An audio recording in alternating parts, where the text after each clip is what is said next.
Shit, I pressed on mute. I'm an idiot. Hi, how you doing? Hi, Kate. Hi, how are you? We got one people watching. It's only just me because I'm in the other chat. But One people. been interesting Monday morning, eh? Yeah, I've done mostly nothing. Same here. I pretty much yelled in video games, trying to make sure my buddy doesn't hate me for how much I drank last night because, I spoiled myself. But that's not the case. But have you been following Twitter this morning? Not closely, but I saw that thing with whatever other places doing T-shirts that ripped off Drunk 3PO. Yeah, and how they got their stores taken down. It was all over Twitter.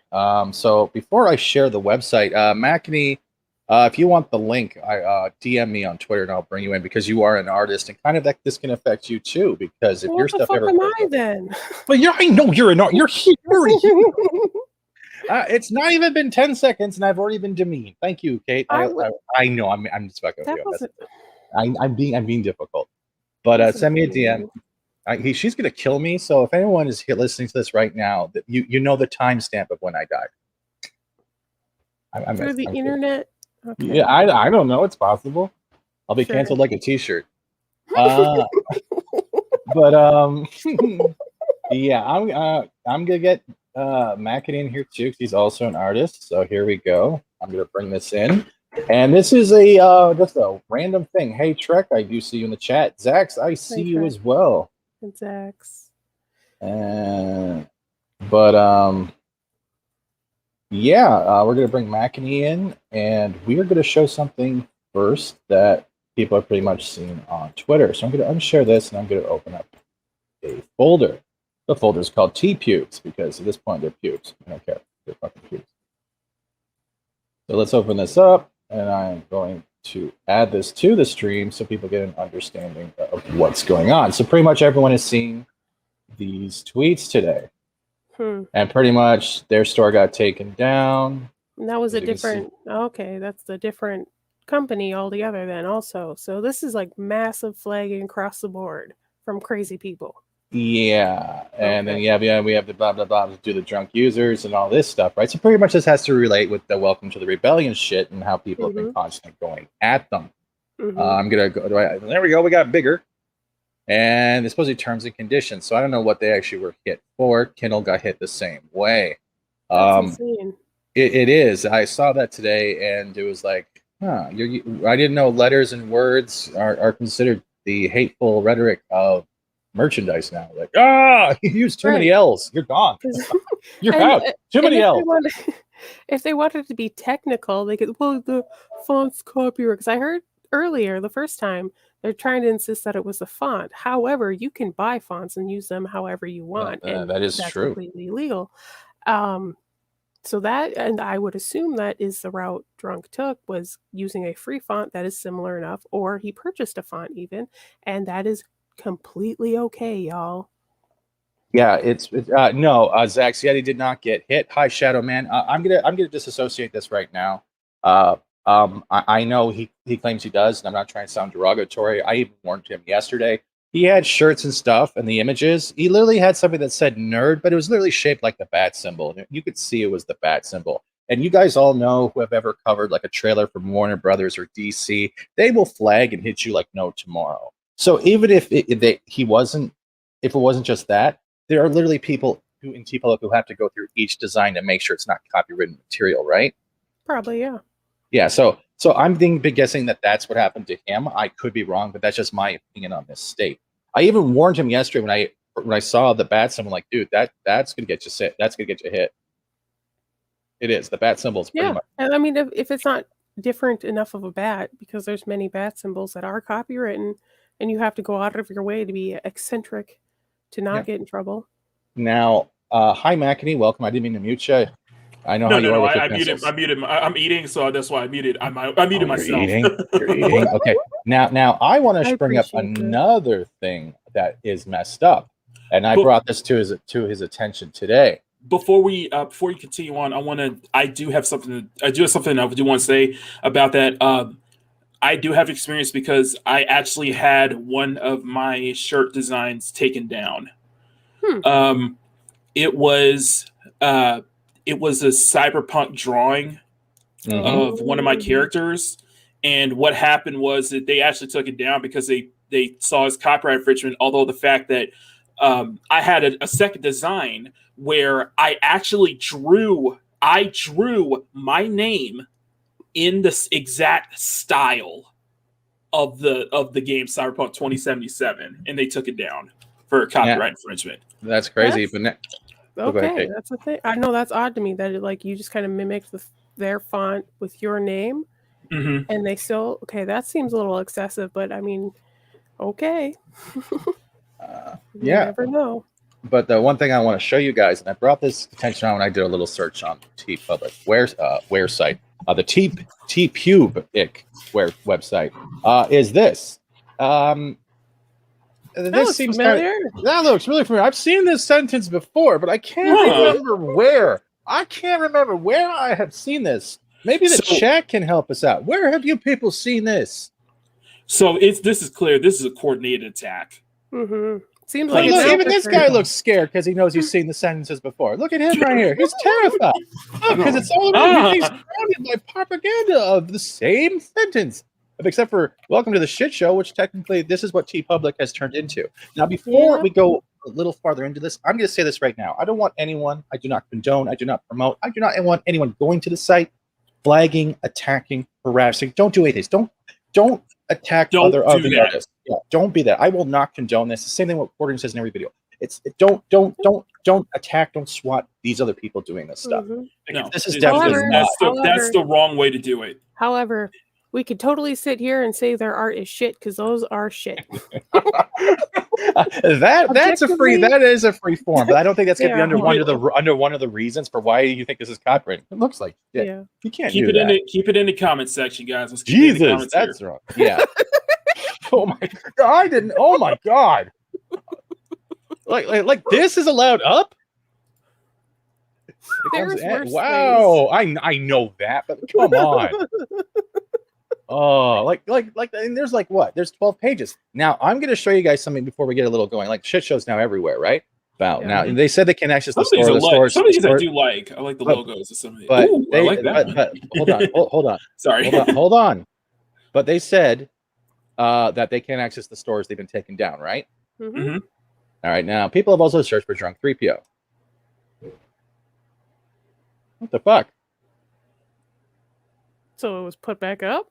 Was it put back up? Is it purchasable? Add to cart? I don't know. You must select the size. Well, MacD has an ego for a 5XL, so we could try. Oh, wait a minute. Okay, close that first. Let's do a 5XL for MacD. You know what? I can. Really? Wow. Yay. So if anyone else wants to check that out, see if you can find it, because type in what is it called? Oh yeah, we are all bitch public. Oh, my bad, spelling the wrong one. We are the bending the knee. Nope, wrong one. My bad. No, that's not it. Rebellion, right? So I typed that in, and that's where I first brought up this one, right? Oh, so they're burying him now. So it looks like they're burying him. Yeah, but they were telling him that the store wasn't there. But look, why are we we are the rebellion? I came spelled out. Welcome to the rebellion. There we go. So welcome to the rebellion. So why is it that none of these ones were hit, or I don't think anyone else got an email? Why is there so many? So many varieties, and they are now burying Drunk after having this is coordinated. This is coordinated. But here it is. Like I just found this before I went live, and I wanted to point this out that maybe it's back. I'm not going to buy the shirt. Sorry, I'm a cheapskate. I do support the cause. I do support the charity. But what are your guys' thoughts? Designs, objectively better designs. Yeah, Portibus makes a good point right there. Poopus makes a good point right there. They're welcome to the dumb zone. I think you're giving you're insulting dumb people at this point. I know, right? Come on now. And there we have someone who deserves. Hey, Kaylee. It is nice to see you there. You are pretty much been through a lot of heck with that shirt, but at the same time, you are pretty much one of the strongest people I've seen, because you keep determinedly going on. So hi, and thank you for dropping by. Not gonna lie, this was kind of funny. It is funny. Yeah. So I'm gonna probably oh wait, is Ash here? Oh no, is he? Oh look, I finally got my tech support in here. I won't pay him though. But yeah. So what do you guys think about this right now? It's pretty hypocritical. And if it was down for unnecessary reasons for any amount of time, it doesn't matter if it was 30 minutes or a day or whatever, to undo that and then bury him in the search is really shady. It's like they're clearly afraid to be associated with people who have done more for charity than the others. That's the main thing that seems to be happening. Let's say like maybe the last 2.5 months, it's been nothing but attacking charities, using accusations of people who are doing charity, saying they're hiding behind it. Not everyone works like that. If you have to try to take down a charity or take down a channel, a person, an individual, a group, because you don't agree with who they are, you don't like them, but you're willing to hurt other people they're trying to help, you seriously need to take your thumb. You need to put it way up your ass. You need to hum your favorite carousel song and then rotate at a slow pace. Because at this point, you are literally defeating the purpose of what it's like to be a good person, as well as understanding how humanity can work with sacrificing or giving. They don't appreciate voluntary humanitarian efforts because they don't understand voluntary actions. They don't understand humanity, and they have no effort to give. Yeah, I agree.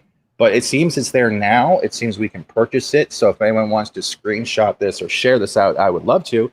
Or even retweet it out, because I don't know if they're burying it or they just denied them access. This is what I'm trying to figure out. Because I found it, and I think when people start seeing the hypocrisy in it as we go back to the website, we have a legend here. Ooh, legend. Ooh. Okay. Legend. We have a man from the shower. Hi, Keith. How you doing? Hi, Keith. Hi, everyone. How are you guys? Good, I'm good. Guess what I found that seems to I can buy again all of a sudden. Wow. But look at this. Look. We can still buy. This is up. Welcome to the cum zone. And there's another one with retro cum. I don't know what retro cum is. Does as it gets older, does it highlight and blacklight better? I'm trying to figure out. No one wants to know. But look at this. This is what I screenshotted earlier, and I tagged some people out of it. Their stuff got taken down, I guess, for this, right? But why is this still all up while the other store we were showing earlier? Well, no, I don't want to look at that. But then you see down here, because they have it down here, people would search for Drunk 3PO. It's now there. So why is this so different? Well, except for that one, there's everyone else. But you know what I mean. Like, do you find this kind of more of a coordinated attack, or do you think they bent the knee to a bunch of people making shit up? I think this is a tell that there's some stuff going on behind the scenes. That we are in a very fluid situation when it comes to a lot of stuff that's happened over the course of the last year. Not just with Disney, but I mean, we're in a fluid situation really with everyone except maybe Viacom, CBS, where Star Trek is concerned, and the BBC with Doctor Who. Everything else, we're looking at some changes because everybody wants to look. As of right now, yep. If you are Star Trek or even DC or Doctor Who or any of those guys, you just basically wasted one of the biggest and best opportunities you've ever had to get one over on probably the biggest franchise of all time, which is Star Wars. If it looks like his Teespring, hold on, sorry about that. His Teespring's still up. Yeah, Ryan. Yeah, that's the same. Ryan Kennel's Teespring's still up. You know, Teespring. He has that F Naughty Dog. Yeah, I'm talking about TeePublic though. Oh, TeePublic. This is all about TeePublic. This is where the hypocrisy is coming in. Yes, but I can't find him on TeePublic. But go on, Keith. Sorry to interrupt you. No, I'm just saying that we're headed for some changes. If it looks like everything that has been rumored for KK is happening, Star Wars is basically about to get itself completely sorted out. And this is almost tantamount to the start of the streaming wars. If Star Wars is able to get its act together, how long do you think it's going to take for, say, Viacom CBS or even the BBC to get its act together? We've heard things. Both Viacom, CBS, and BBC have lost a lot of money. Mm-hmm. And I have a question though. Yeah. The thing is with CBS and like when we're going the Star Trek route, I don't even think Kurtzman can write a logo for a T-shirt without plagiarizing someone else. So I don't think they're already lost there. Well, no, they've made alterations to it. Any design that you've seen that is new since Star Trek Discovery has been on the air is all going towards what they do for New Trek. Yeah, that's the reason why, unless it is clearly the logo and the lettering for anything that you've seen with Classic Trek or any of the other things, then it's definitely something that's just going to benefit Kurtzman. He gets a percentage of it. He's got the best deal in Hollywood at this point. You know, he can make money, and he cannot be fired without making him very, very, very wealthy. Yeah. Not just rich, he can become very wealthy.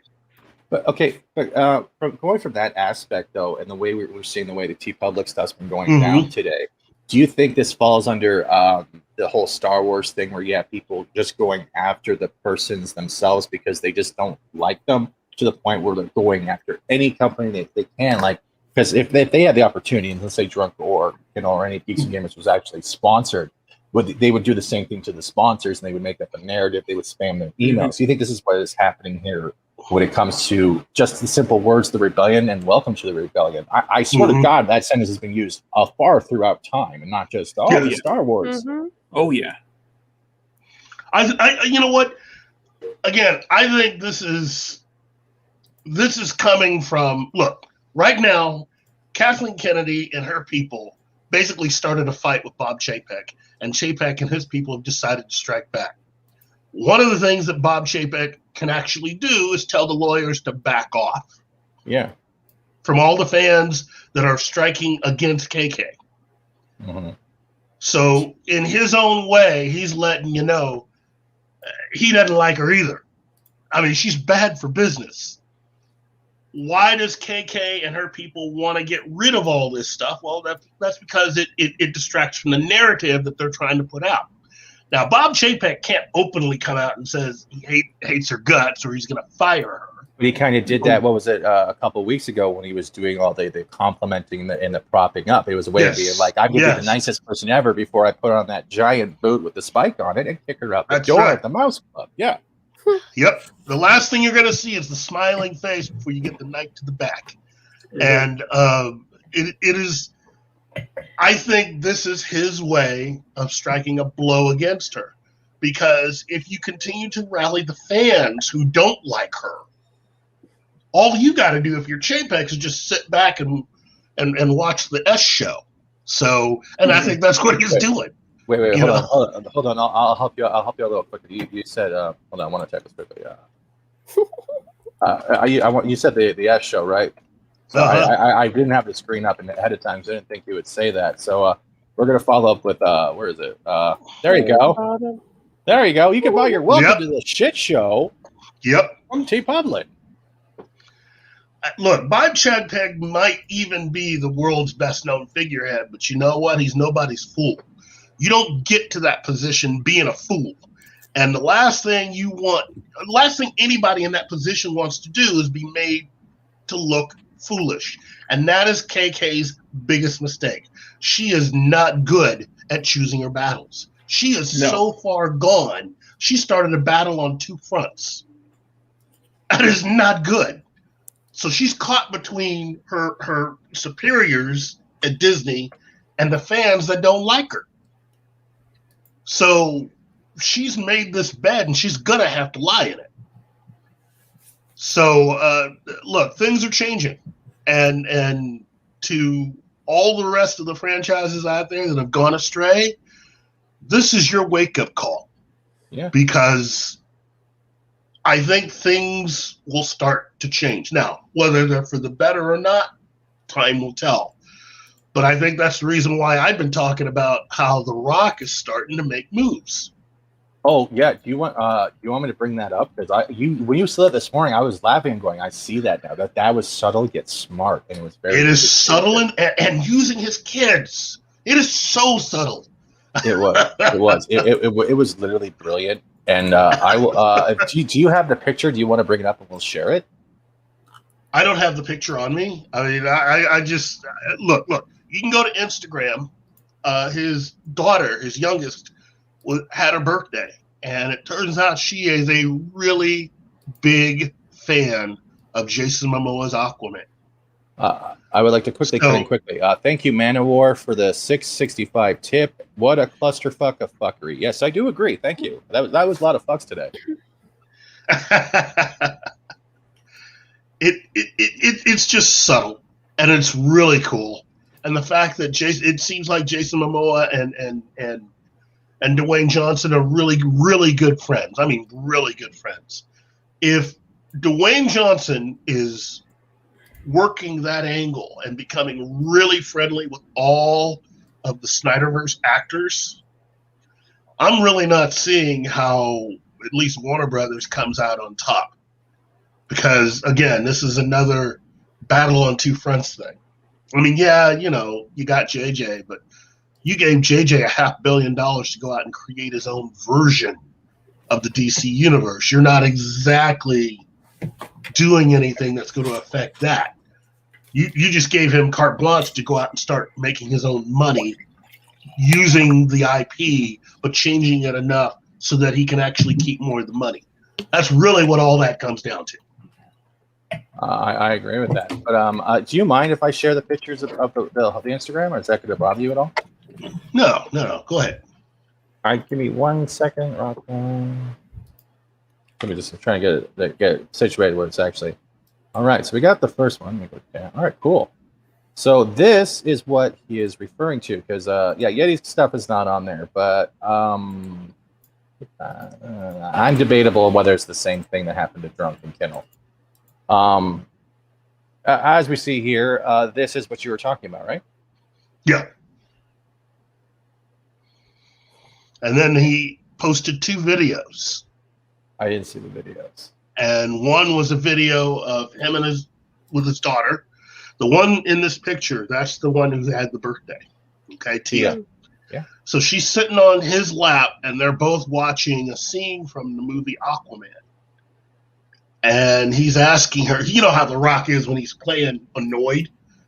He's watching his daughter watching. I'm almost angry. It's like, hey, who's your favorite? And she says Aquaman, and he has that look like, oh, really? Not Daddy? I am so happy she didn't say Mira. Please. We're trying not to cover too many shitty topics. I know. I'm just kidding. It's so cute. And then Jason Momoa sent a video message for her birthday. Oh wait, sorry, I was fighting some guy at the buffet. My bad. So he sent Tia a nice message for her birthday, and again, it's just it is so cool. It is so cool to watch all of these people just sort of be the kind of people that you would always hope that they would be. But it's also so cool because The Rock is the king at throwing shade. He all those years wrestling, he knows how to throw shade, and he's throwing a heck of a lot of shade at Warner Brothers right now. So yeah, he's trying to make them realize that your agenda don't matter no more, and if AT&T decides to go, hey, we want money, they're going to pull the money scheme.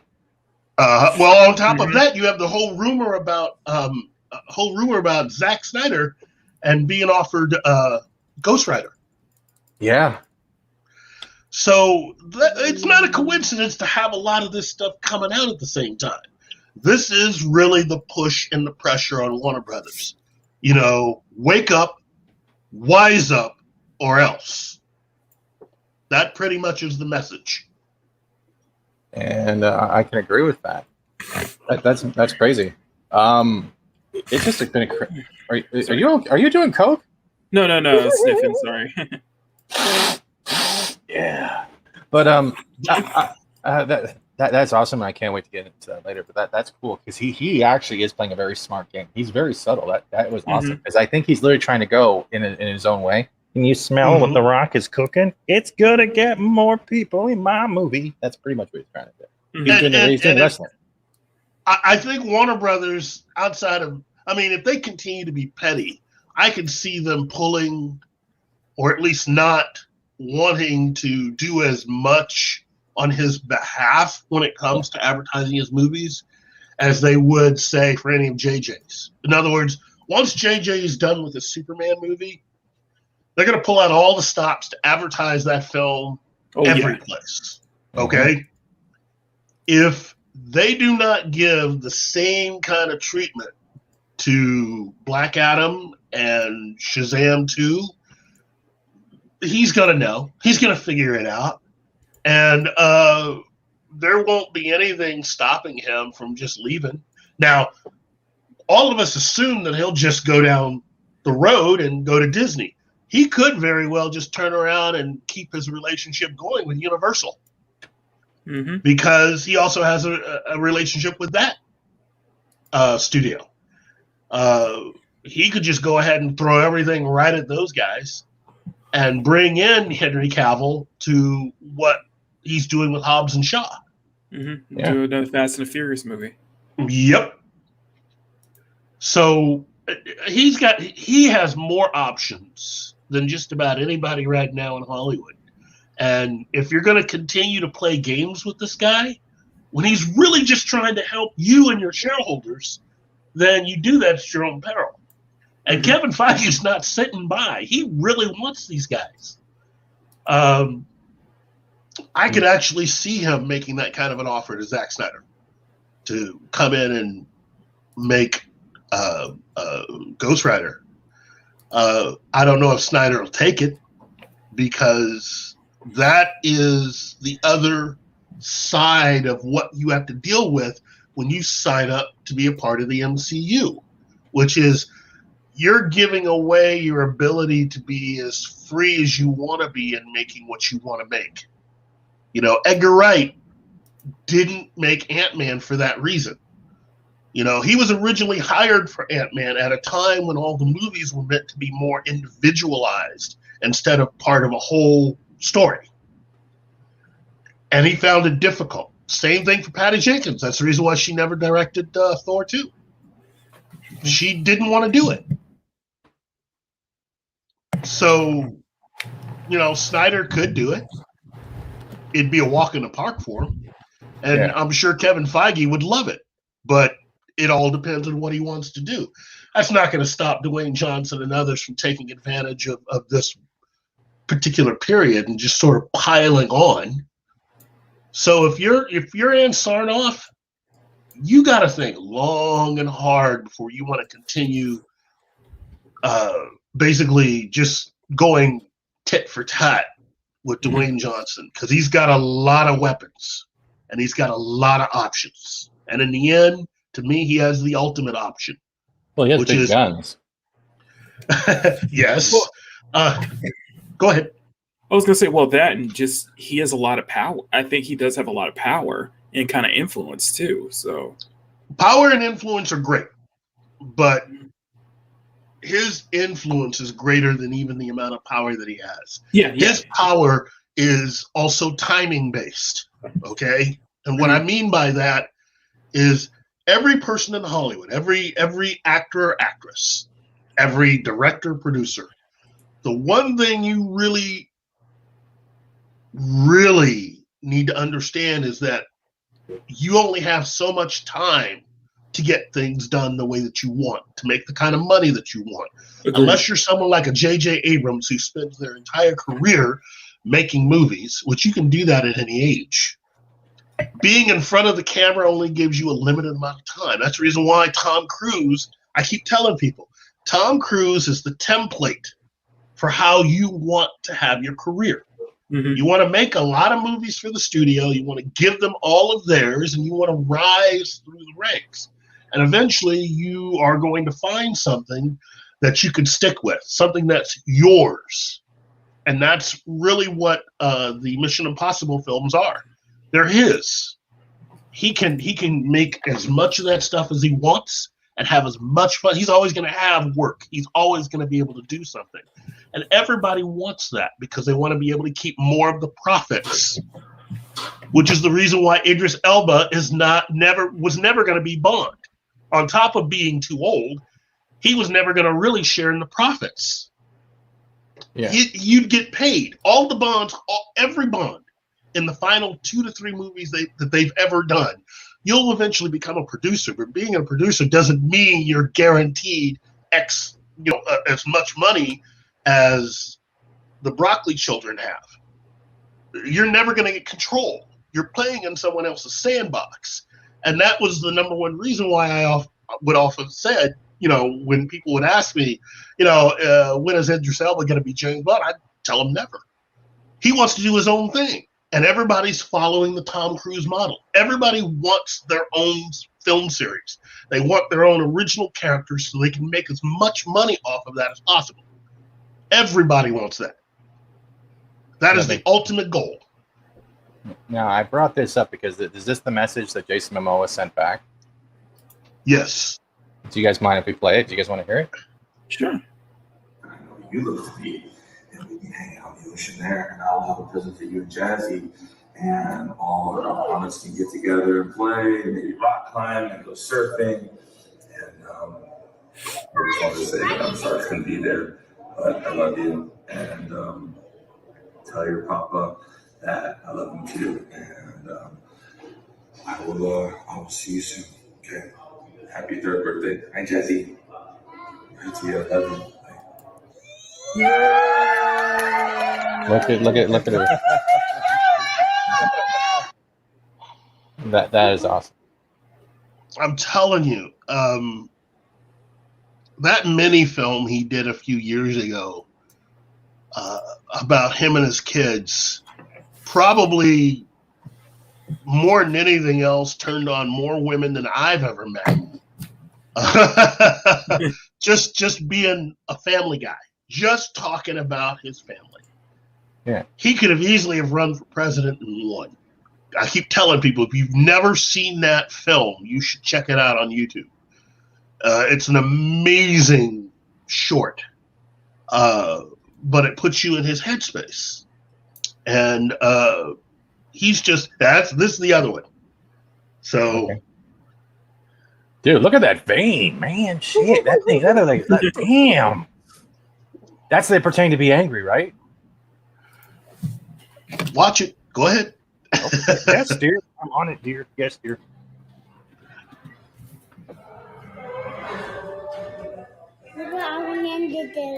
I saw what Aquaman just did. Is Aquaman cool? Is he the coolest? Who's cooler? Daddy? Aquaman.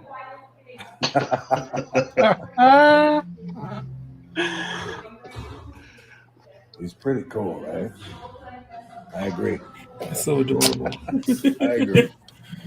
He honestly looks like a great dad. He loves being a dad. He can see it.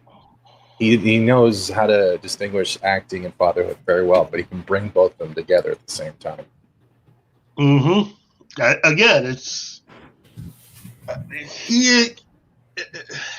he's just great. He is one of the best pitchmen out there. And I still, for the life of me, cannot see anyone at Warner Brothers sitting there wanting to tell this guy no. Because ultimately, he's talking about helping you guys make money. Why would you ever tell him no? He's not talking about making a movie where everybody sits around and smokes crack and has a lot of sex. No, that's that's the writer's room. What are you talking about? It's just he wants to create spectacular movies. Yeah. And because certain people in power have this stick up their butt because they hate Zack Snyder for a reason that really makes no sense, Well, it's just dumb is really what it is. It's dumb. hi, Thomas. I agree, it's dumb, but the thing is, you're right that he does just want to make films. He wants to make the entertainment. He wants to make something for people to enjoy.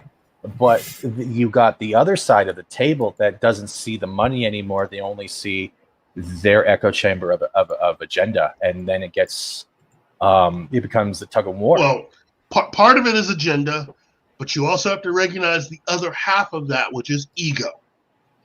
That is the number one thing about Hollywood is ego. Okay? Doesn't matter who it is. You get on the wrong side of somebody, you bruise somebody's ego, they will make you pay. And a lot of this is ego. Yeah, That's exactly what it is with a lot of those executives. It's ego. They got found out for who they are. Because Warner Brothers was getting away with allowing the general public. How often have you heard people 2, 3, 4 years ago disparage Zack Snyder? Talk about how he's this, he's that, he's too dark, he's better.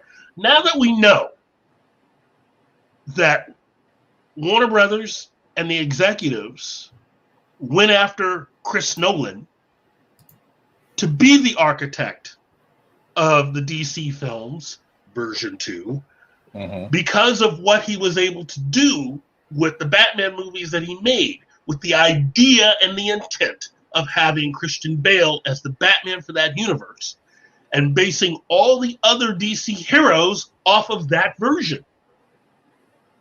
Flying Batman, female Batman, underwater Batman, running fast Batman. They were trying to basically get him to do that, which means that this entire thing, the look and everything else, this is what Zack Snyder was asked to do, even though he wasn't their original choice. That brings us. Yeah, go ahead. No, go ahead. No, Keith, you're a storyteller, and I think everyone in the chat likes listening. I think everyone in the panel likes listening. I'm going to keep calling you. I was just going to say they're idiots if they can't figure out a way of just getting past themselves and just start making money. Seriously, everybody just wants to make money. Snyder wants to make money. The Rock wants to make. Look, if tomorrow they were to announce that Zack Snyder would be allowed to bring back his Snyderverse, and that you had, Dwayne Johnson was to sign up happily and everybody was coming back, aside from a few fans out there, a majority of the hate will be coming from a lot of the egotastic a-holes up at Warner Brothers who had basically decided to just support one particular side because it helped them cover their backside. Yeah. Now, you're talking about making money, and I want to segue quickly because we've gone through the TEE-POCRISY stuff and the whole TeePublic. We've talked about the awesome catch you saw with the subtle Aquaman stuff. Now, we're talking about the making money, and I want to go into this quickly because this is going to be a big debate. Hail, Buttcrack. Welcome, Black Jade, a new face in the chat. Kaylee, always good to see you. Six, you're always welcome and always one of our favorites. But let's take a list. In a debateful thing, do you think this will make any money? Who is this man, and why do we care? Let me ask you something.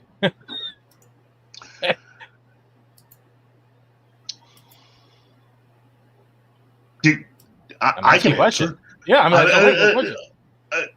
Look, since the early 1970s, the one thing I can definitely say that Marvel was really good at back in the day was responding to how fans, or the things that fans were really into.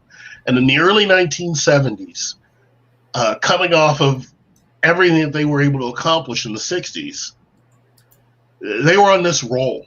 And the biggest thing that I can safely assume, considering the ages of everyone else in the room, let me just say the biggest personality in the early 1970s, there was nobody bigger than Bruce Lee. So creating a character that was kind of like that that took advantage of the influx and the popularity of kung fu movies in the early 1970s. Oh my God. So to create this, I mean, the moment Kevin Feige announced that he was doing something, that he was going to head down this road, I was excited. I was always excited for this. This is definitely going to make money. And outside of anything else that you've seen coming out of Hollywood, with the exception of Mulan, this is a play for the foreign cash. Not to say that definitely. not to say that you don't have people here that don't want to see the movie, but they know what they're doing. They know what they're doing, and this film's going to be a hit. Now it's just going to be the question is how much of a hit. Is this film going to make $1 billion? I would say probably. There's a better than average chance this film's going to do that. So then it becomes, will this film then become the highest grossing Marvel film of all time? That's I don't the know. I question. just hope they sing karaoke good, man. 'Cause this looks like could be my favorite scene right there. Having Awkwafina in the movie is always a good thing. She's a great personality. I like her. I think she's funny. Finding a way of threading this story into Iron Man 3 is going to be awesome to see how it fits. I do have a question because I am not familiar with Shang-Chi. Who is this Kabuki warrior? That's a good question. I'm not sure who that is either. I hope I use the right terminology because I'm probably going to get canceled within 10 seconds. It's been a long time since I've read those books. But hello, Krista Joe. But I will say this. Kevin Feige's not dumb enough to put anything in this movie that hasn't already been pre-approved, that hasn't already been checked 6 ways from Sunday, both by their lawyers and by Disney's lawyers. But Kevin Feige, as long as he continues to run Marvel Studios, I think he's just going to continue to make good decisions, solid decisions. He's got a great formula going. He's got a great team, which seemingly seems to be something that everybody else can't replicate, unfortunately. Have you watched the trailer though? I haven't really seen it all yet. I know it dropped, but we had someone in the chat. I believe it was Owen who was stating that it looks generic as fuck. Do you think it's generic as fuck, or do you think they're doing it in a certain way that it's not giving away too much of the movie, like most trailers have been doing, let's say, for the last 2 or 3 years? You know what? I think that's the number one thing. I mean, think about everything that they've done up to this point, and I'm talking about Kevin Feige and the MCU. They've tried real hard not to give anything away. It's all about keeping enough of a surprise to give you something once you get into the movie theater. It makes no sense to give everything away and act like you're going to do anything. And he's right. Those particular companies, those studios that believe that when they make trailers, they can just show you everything and you still show up, cough, cough, cough, Fox, cough, cough. I'm sorry, did you say Fox? Fox. Sorry, my finger slipped. Greetings could not be reached for further comment. Internet is saying it's Death Dealer. Oh, the dude in the mask? I will definitely take a look at that. Death Dealer also sounds like a lot of people's ex-wives. No offense for that joke. I'm sorry. I look at it this way again. Ooh. If you look at all of the training being done as they prepare to start filming Moon Knight, we are definitely headed down a particular road with the MCU. Yeah. I think if I were anyone else, DC, wink, wink, you better be smart enough to choose a different path forward, meaning this would be a good time for you to start developing all your other properties outside of your urban hero properties.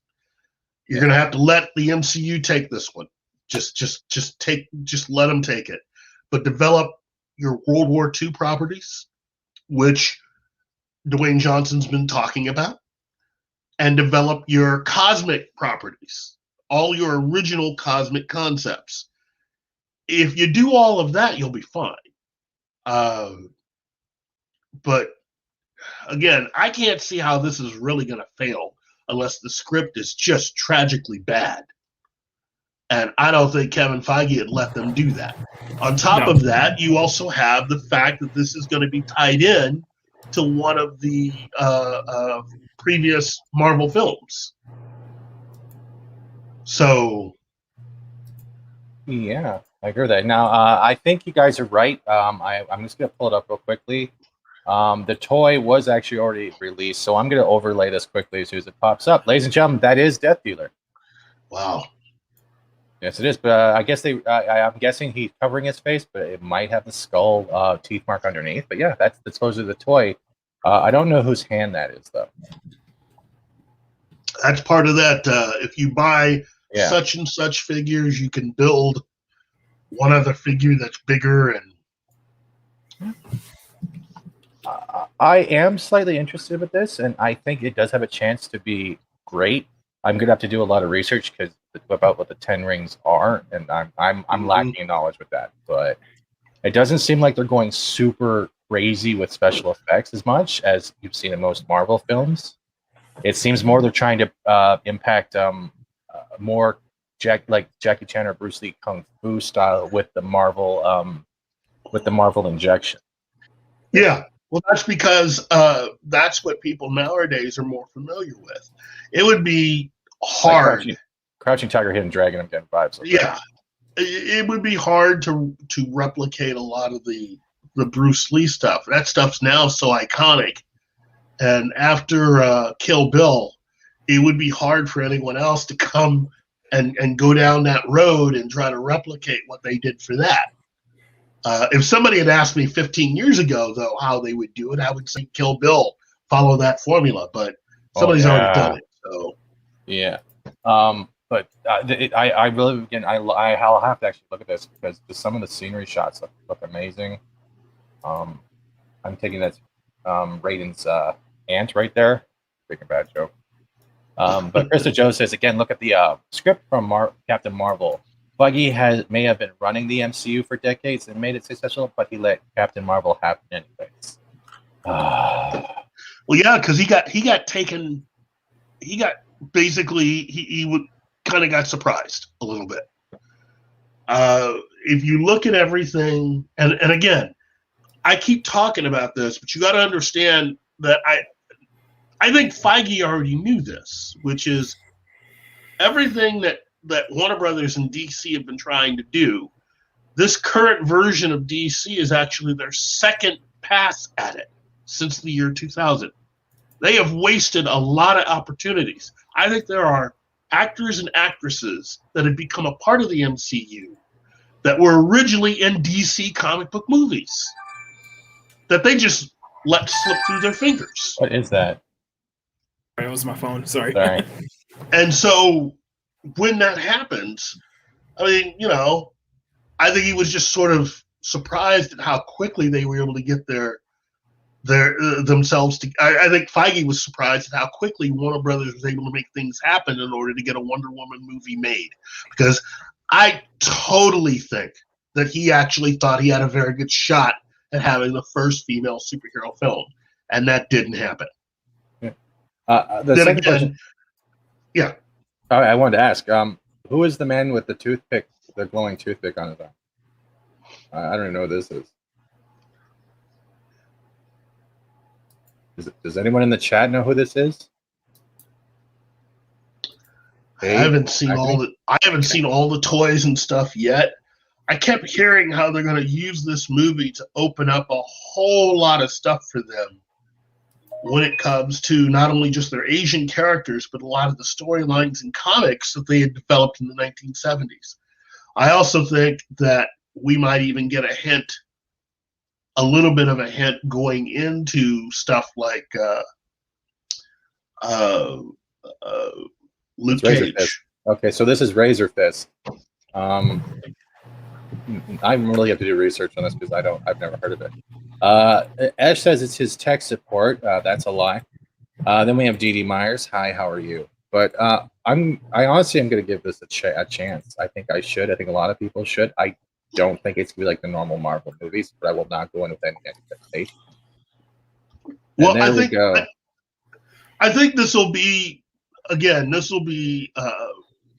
Kevin Feige's attempt at doing what they were able to accomplish with the Marvel TV shows from Netflix.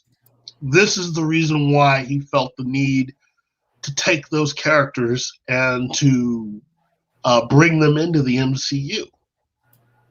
The fact that everybody was really seemingly happy with just about everything that Netflix was able to create means that if they could have that kind of response to just Netflix stuff, think of what you could do for the MCU on the big screen.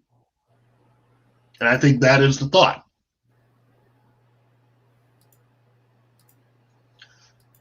Yeah, I agree. But I'm definitely going to give this a shot. So September. I hope I don't get claimed for doing that, but I don't think we were actually sharing anything. But yeah, if they can branch and literally make Kung Fu styled Marvel, I think they have a property they can build on without having it to go.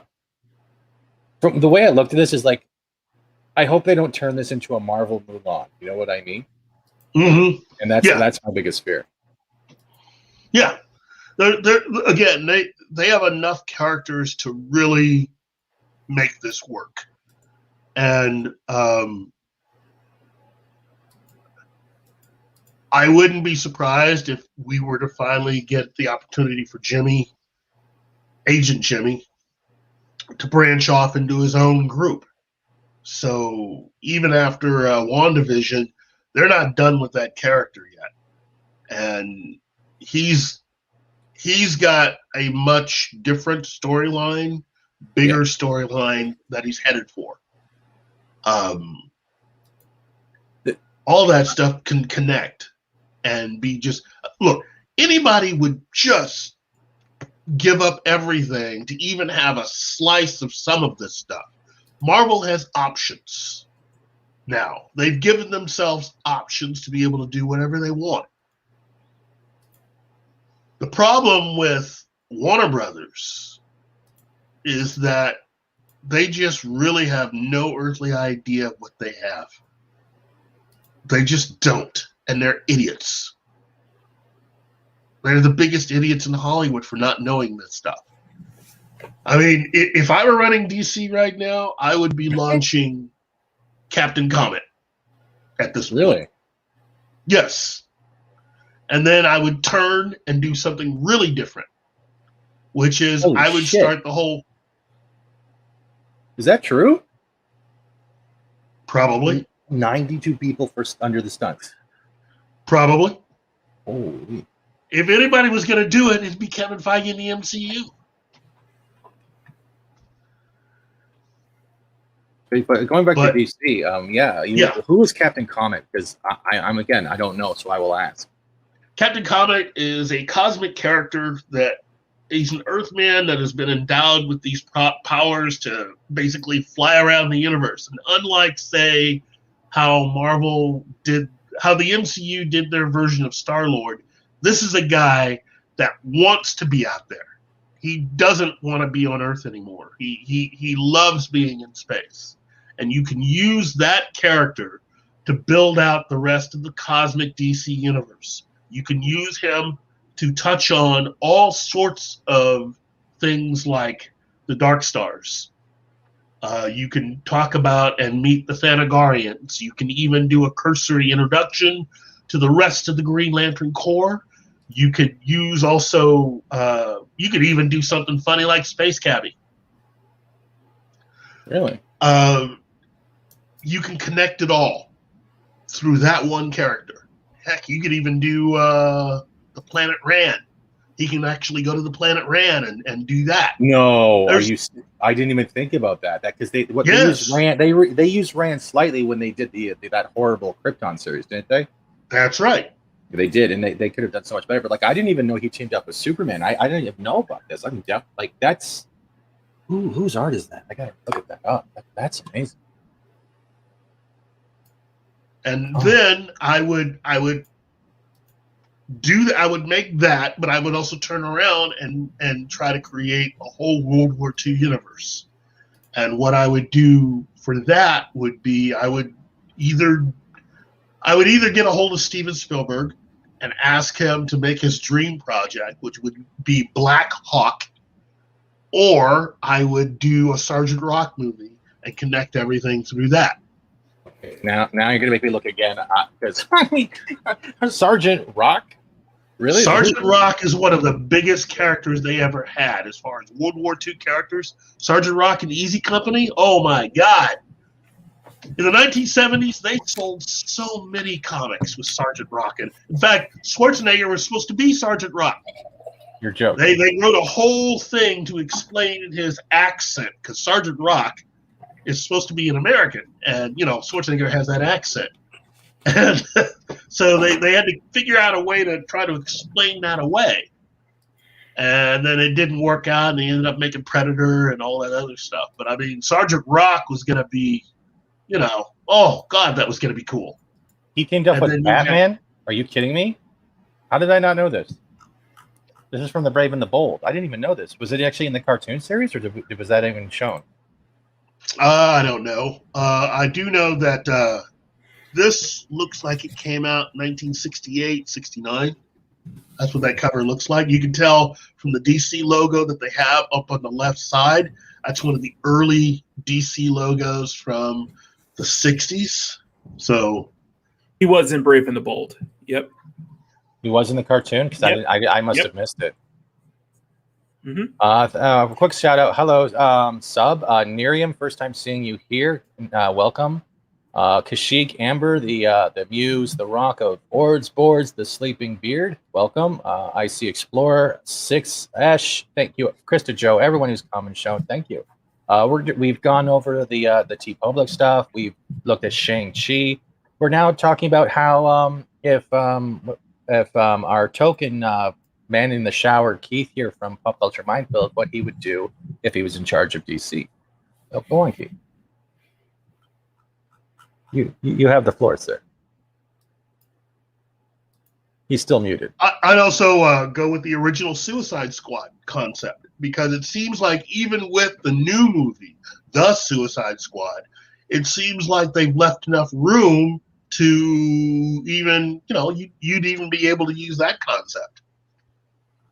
So I would have Sergeant Rock, Easy Company, Black Hawk, and the Haunted Tank.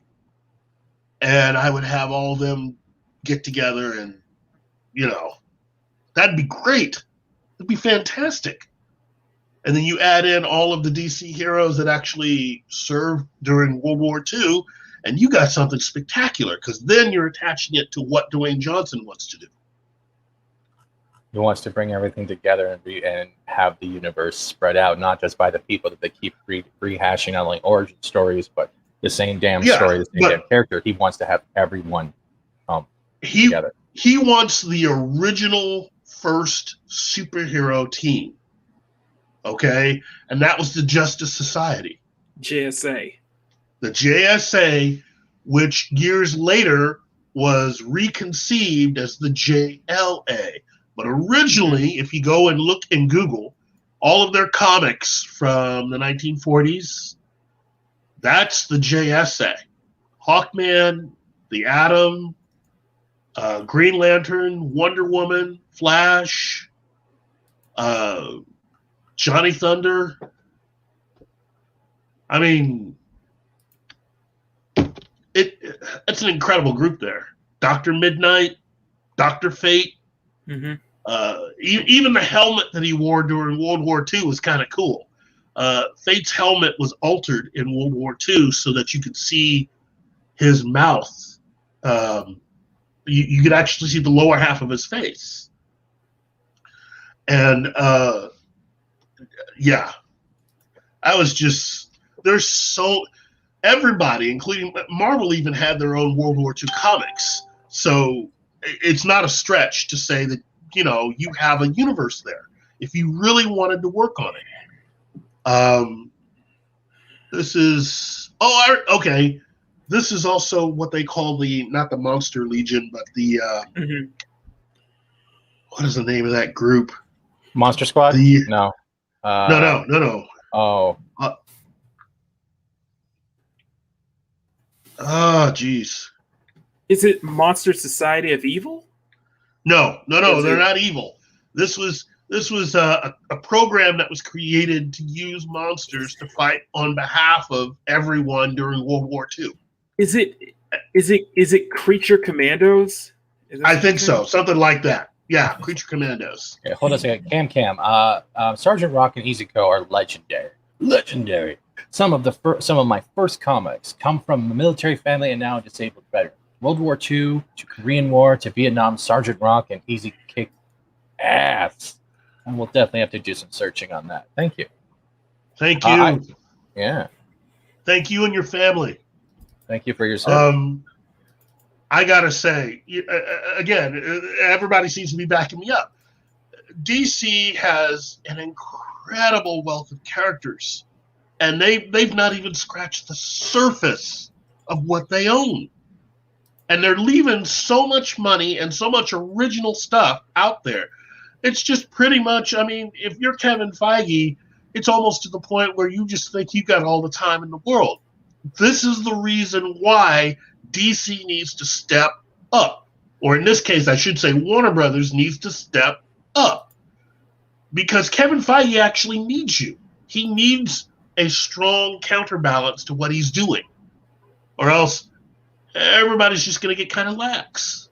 Mm-hmm. I'm going to do a quick interruption before we get into this. Zax has tipped to the waistline. Yes, I do not know karate. I came for the TEE-POCRISY, and I stayed for the Keith. Look at that, Keith. You can see, I told you you're a start killer. Told you. Thank you, Zax. I thank you. But yeah, I think you have something here, and the problem is I think we've reached the point where it comes to see they just don't want to listen anymore. Even if the ideas can make them a well-known property again, it's like money doesn't matter to them anymore. No, they want to prove ego. that what they want to put. Yeah, they want to push that if their ego makes money, then they're right. Their ego is the dollar sign. The only thing it's doing is pushing people away. Because lately, I am a fan of some of the DC movies, especially with the Reign of Superman and the other ones that came up. And I'm waiting for that Long Halloween to come out. Hail, just another red shirt, and the other stuff. Like I'll be honest, I did give Zack Snyder's The 4 Hours a chance, right? But I played it. But at the same time, it was one of those things that it didn't grab me enough to watch it fully, but I could have it on the background. I didn't feel like I could connect to it. I could respect it as what he did for it, but that was it. That was it for me. I'm not hating on DC. I'm not hating on Snyder. I couldn't attach myself to what he was trying to show. Yeah, well, and a lot of that was also stuff that he was ordered to do. I think if Zack Snyder had been left to his own devices and allowed to do what he wanted to do, I think many people would be surprised in a positive way by what he would actually end up doing. And I think a lot of what Henry Cavill had talked about, his feelings on Superman, I think a lot of that is shared by Snyder. But because so much has happened, because Warner Brothers did a decent enough job in muddying the waters, you're still going to have a lot of people that's like, oh, Snyder just wants to be all dark and stuff. You got those people, and they're entitled to their opinion. But the stuff we're talking about right now is what the higher-ups at Warner Brothers didn't want to get out. They didn't want us to know this stuff. They love the fact that you blame Snyder for everything. They love it because it allows them to continue to mess up. And as I've said before on Pop Culture Minefield and other shows, you cannot think of the recent DCEU as their first attempt. No. This helps to explain why DC is quote unquote behind. They weren't behind. They just used a different method to try to be ahead of Marvel. Kevin Feige outdid them in actually having a plan and being the person in charge. Yeah. And so all of the movies and stuff that Warner Brothers had put out prior to Man of Steel, they didn't really, a lot of people don't even remember until you start listing all of these movies and people realizing that even the non-superhero movies that they put out were all a part of this. Like, before you go into that, try to keep that thought. But Kylock has a question because they missed the whole subtle message. So can you give them a quick rundown? I don't want to get in trouble with the Rock. the Rock subtle message is that he is a big fan of the Snyderverse. Okay, he wants Henry Cavill and all of the other heroes that you saw in the Snyderverse. He wants to be a part of that. And when he was originally hired, technically this was all going to be a part of the same thing. And because of everything that happened behind the scenes and Warner Brothers being unhappy with Batman v Superman, which they were the ones that messed that up, and Justice League, again, they messed that up. They're wanting to separate everything and create a whole different area for The Rock, Aquaman, Wonder Woman to be a part of and separate themselves away from Henry Cavill, Ben Affleck, and everybody else that they don't want. Yeah. Because it doesn't fit what their ego has already decided to make. Yeah. Okay, cool.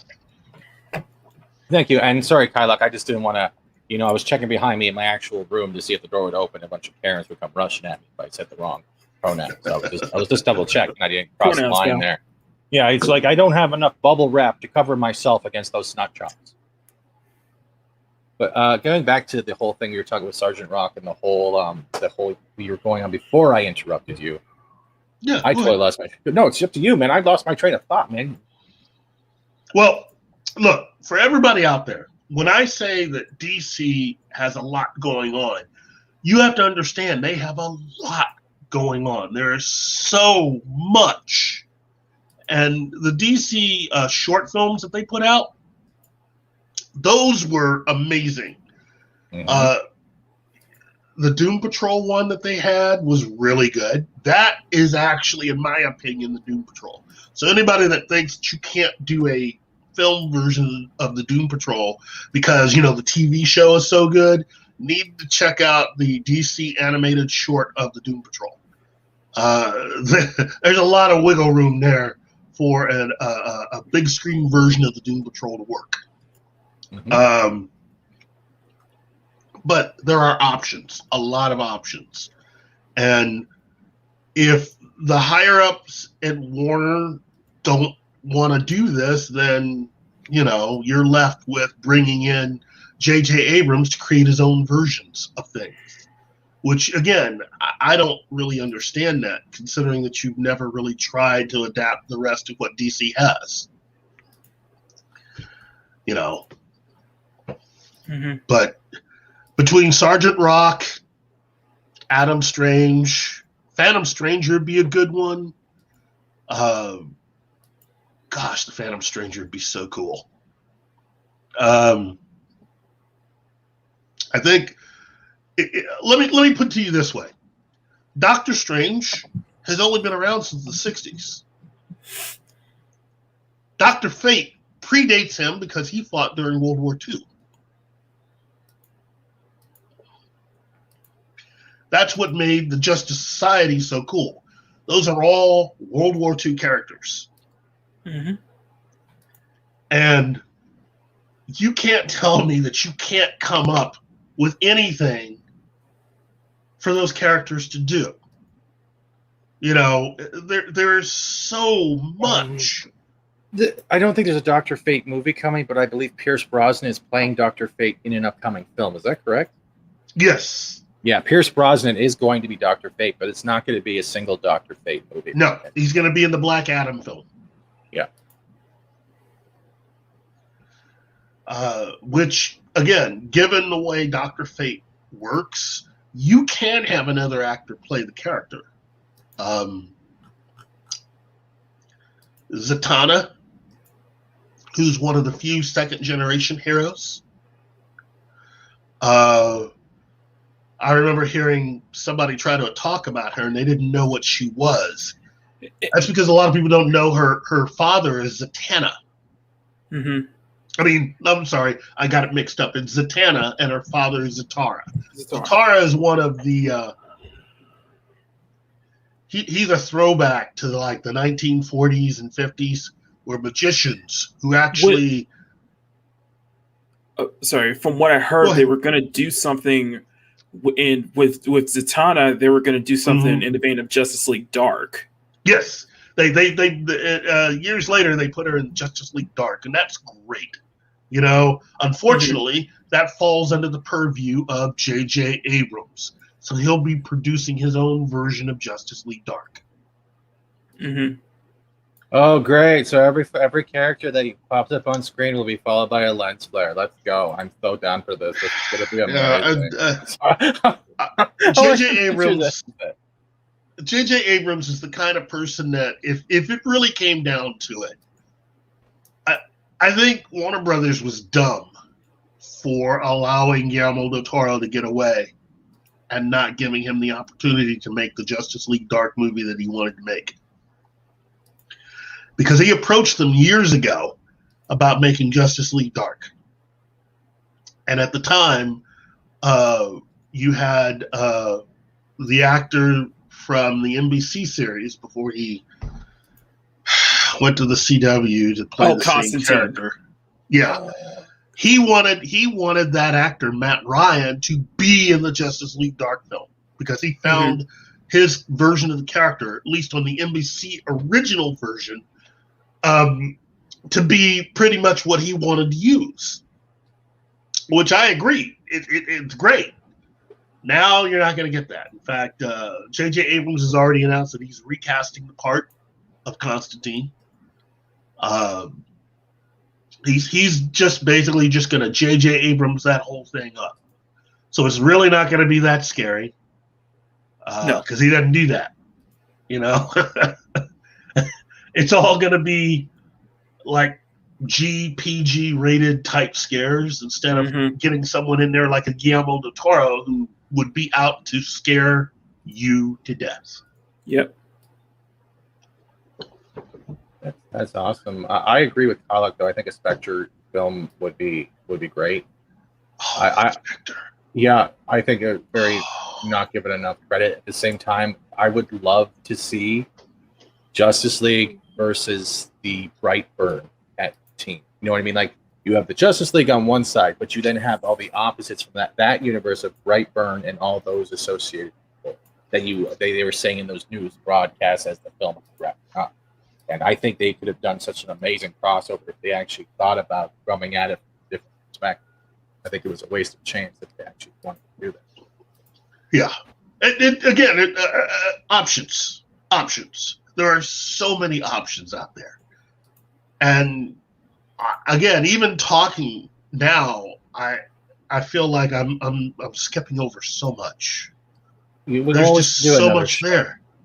We can always do another show where we talk about this. Like I agree. I think I'm gonna stop quickly before we do this. The people that are still in the chat, and I know you're leaving, but do you think we should have Keith on again to just talk about so much stuff?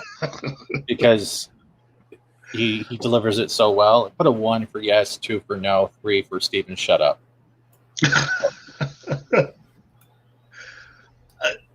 I just like to think of myself as someone who, you know, I say give DC, if you're not a DC Comics fan, if for anything else, check out all the DC Comics that Marvel creatives were allowed to give their own spin.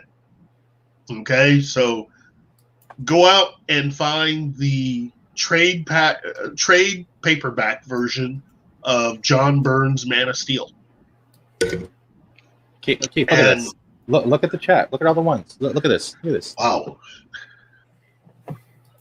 You are a storyteller. That's why people like listening to you. Like people are still here. So yeah, go on. Well, thank you guys. I again, I think you should check out John Byrne's Man of Steel miniseries and read that, because that gives you pretty much, that's about as close as I think you could come to actually reading what Superman would be like if Marvel had him. Was still enough of a DC spin in there, but John Byrne's Man of Steel, ooh, geez, that was so much fun. Byrne is also You know. the one who did Vision Quest as well as Darker Than Scarlet, which is some of the storylines that actually came from WandaVision. So it was actually the baseline for a lot of the House of M as well, right? And the other stories that people rewrote later on. So Byrne definitely is well known. And one day we're going to have Keith on, and he's going to talk about the undergrounds of Comic Cons and the levels of where you can actually meet these people, hear them talk. Well, not the deceased ones, but there is so much more out there that we are not giving credit to, whether it be the people or the properties or even just a single run. Just make it a point that the next time you go to one of those big conventions, if you find yourself at a convention with someone of a certain age, usually someone over the age of, say, 60 or 70, who worked in the comic book industry, do yourself a favor, go up and meet them, talk to them, and if you can, get a sketch from them, or just listen to them tell a story, because these are the people that built everything that you're enjoying. And without them, we don't have what we have now, and Hollywood has nothing. You know, I like to say, "Hey, memes, how are you doing?" The memes of destruction. Good name. You would actually like talking to him one day. I think you guys would get along. He is a good dude. He's very buff now and very beardy. He's very manly with toxicity. But this is something I want to bring up here. I don't think you should give up if you think you're bad at writing, because we're always our worst critics. Keith, what do you think about that? You know what? Or anyone? More so than when I was younger, there are so many people out there that are willing to help. There are so many more books out there that you can actually read, or websites that can point you in the right direction to helping you with writing for comics. Mm-hmm. And so if you give yourself the opportunity to look around, you could pretty much just come up with an idea that'll work. But here's the other thing. You don't need to really depend on Marvel or DC. No. Have your own idea. Have your own way of doing things. And, have faith in what you're able to create. And see about attracting an audience that enjoys what you make. That's all. Exactly. Go ahead, Mecca. You can talk too. No, because what he's saying is that, exactly what he's saying is just like, don't be afraid to do it. Just go for it. You see so many people out there, especially in our own circles, putting out books more and more, and it's people getting more and more comfortable, more regular people who are, just in there going out and making their own, creating their own stuff as well. I am included, and it always helps to just make sure you have somebody to make sure and there's plenty of help to help you write a script, help you get your story started, help you get an idea off the ground. There's plenty of people who will be able to help you for that compared to back then. So it's a lot easier, a lot more accessible, and people are a lot more motivated to do so. People have a lot more confident to do so, and that's one of the great things about it. And something I learned from Storyman Jack is that once you start, you can never stop. It's hard to tell yourself to stop, because you get so into your own creation, into what you're creating yourself. And I think it's better I think you have a better chance in going out there and putting what you created, what you had, and your ideas out there versus trying to land somewhere at like the big two where you may have put your foot in the door, but it might not. You're going to be limited. You're going to be limited to your creativity. You're not going to be able to put the ideas that you want to put out. Now, I have a question for all three because Kate, I know you've been quiet too. I know you also like listening. I know you're also an artist, but have you guys heard of Comic Historian? Yeah, I've been following. So before I've been listening to Comic Historian for, I would say a good while. I stopped it around like 2018 or so, but I do like his stuff. Anyone else? Yeah. Good stuff. Anyone that takes the time to try to explain it for anyone that may not understand, because again, there's so much. DC, Marvel, amalgamated, Absolutely. all that stuff is just great stuff, and not everybody's had an opportunity to go out and find a lot of the books to read them, especially completely. It's a great place. Yeah, it's a great place if you want to learn about specific storyline stuff in comics. It's a great place to be. Yeah. Him talking about him going over the full story of Flash Thompson's Agent Venom arc is what got me to get the trades for that. So yeah, what is that? Who's vibrating like a vibrator? It's not me. No. Not me. Not me. But what about you, Ken? I know you've been quiet for a while. Do you have any thoughts of anything we've talked about so far? I'm not a DC person, so I really don't have opinions on how to conduct those movies. I don't at all know what would be the right direction, so I think anything making money is probably the right direction. Objectively, that's all I can say about that. And, hey, it's all good. It's all good. I've never heard of this YouTube. I don't know. I just if something interests me, I am happy to dig into it myself. But I'm very picky. I'm very, very picky. I can sum it up like because I am too. But picture this guy is the YouTube channel of audiobooks of comic book like whole storylines. Okay. He actually voices everything. He will show the images, but he takes out all the text of the bubbles so he can't get claimed. And like there's this like there's so much. And I think he had one with the whole lantern battle with the black lanterns, and he did like it was a 4-hour thing I listened to. Wow. Essentially it's audio visual books, and he covers pretty much all of the biggest arcs in both DC and Marvel. Any big arc, any arc that you're looking for, or if you're finding a good place to kind of jump off point to, that's a good way to start. If there's a certain arc or a certain arc you want to get into, check it out. And like I said, you know what? This is what he does. But he's also doing all the text bubbles and uses different voices. But he does it. And the thing is, like I said, I don't use that as not only do I use it as just as a way to just kind of listen to audiobooks, which I probably should go back to him again, but I actually bought some of the trades. I read some of the books because of Comic Historian. Yep. Oh. Miriam, you have a lovely day. Hello, Josiah. Kylock wonders, Keith, if he can actually DM someone one time what his idea is for a comic book. So what would you? I'd be willing. I'm not much of a reader, but I would definitely give it a shot if you want to share that, because that's something personal. If you want to share out, if you're looking, I would say if you're definitely looking for a good pitch, try and find Storyman Jack. He's a great YouTuber.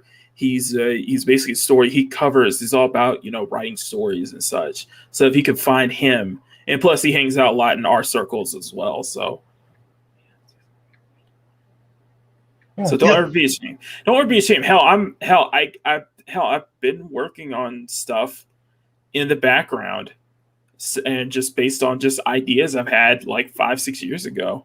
and I'm finally, putting it. I'm just finally just at least putting that idea out, fleshing it out on paper. So, Wow. Hold on. Kylock, Look- your hand might just hurt from lack of use in writing. The more you use it, the better it should get. You'll build strength in your hand muscles you usually don't.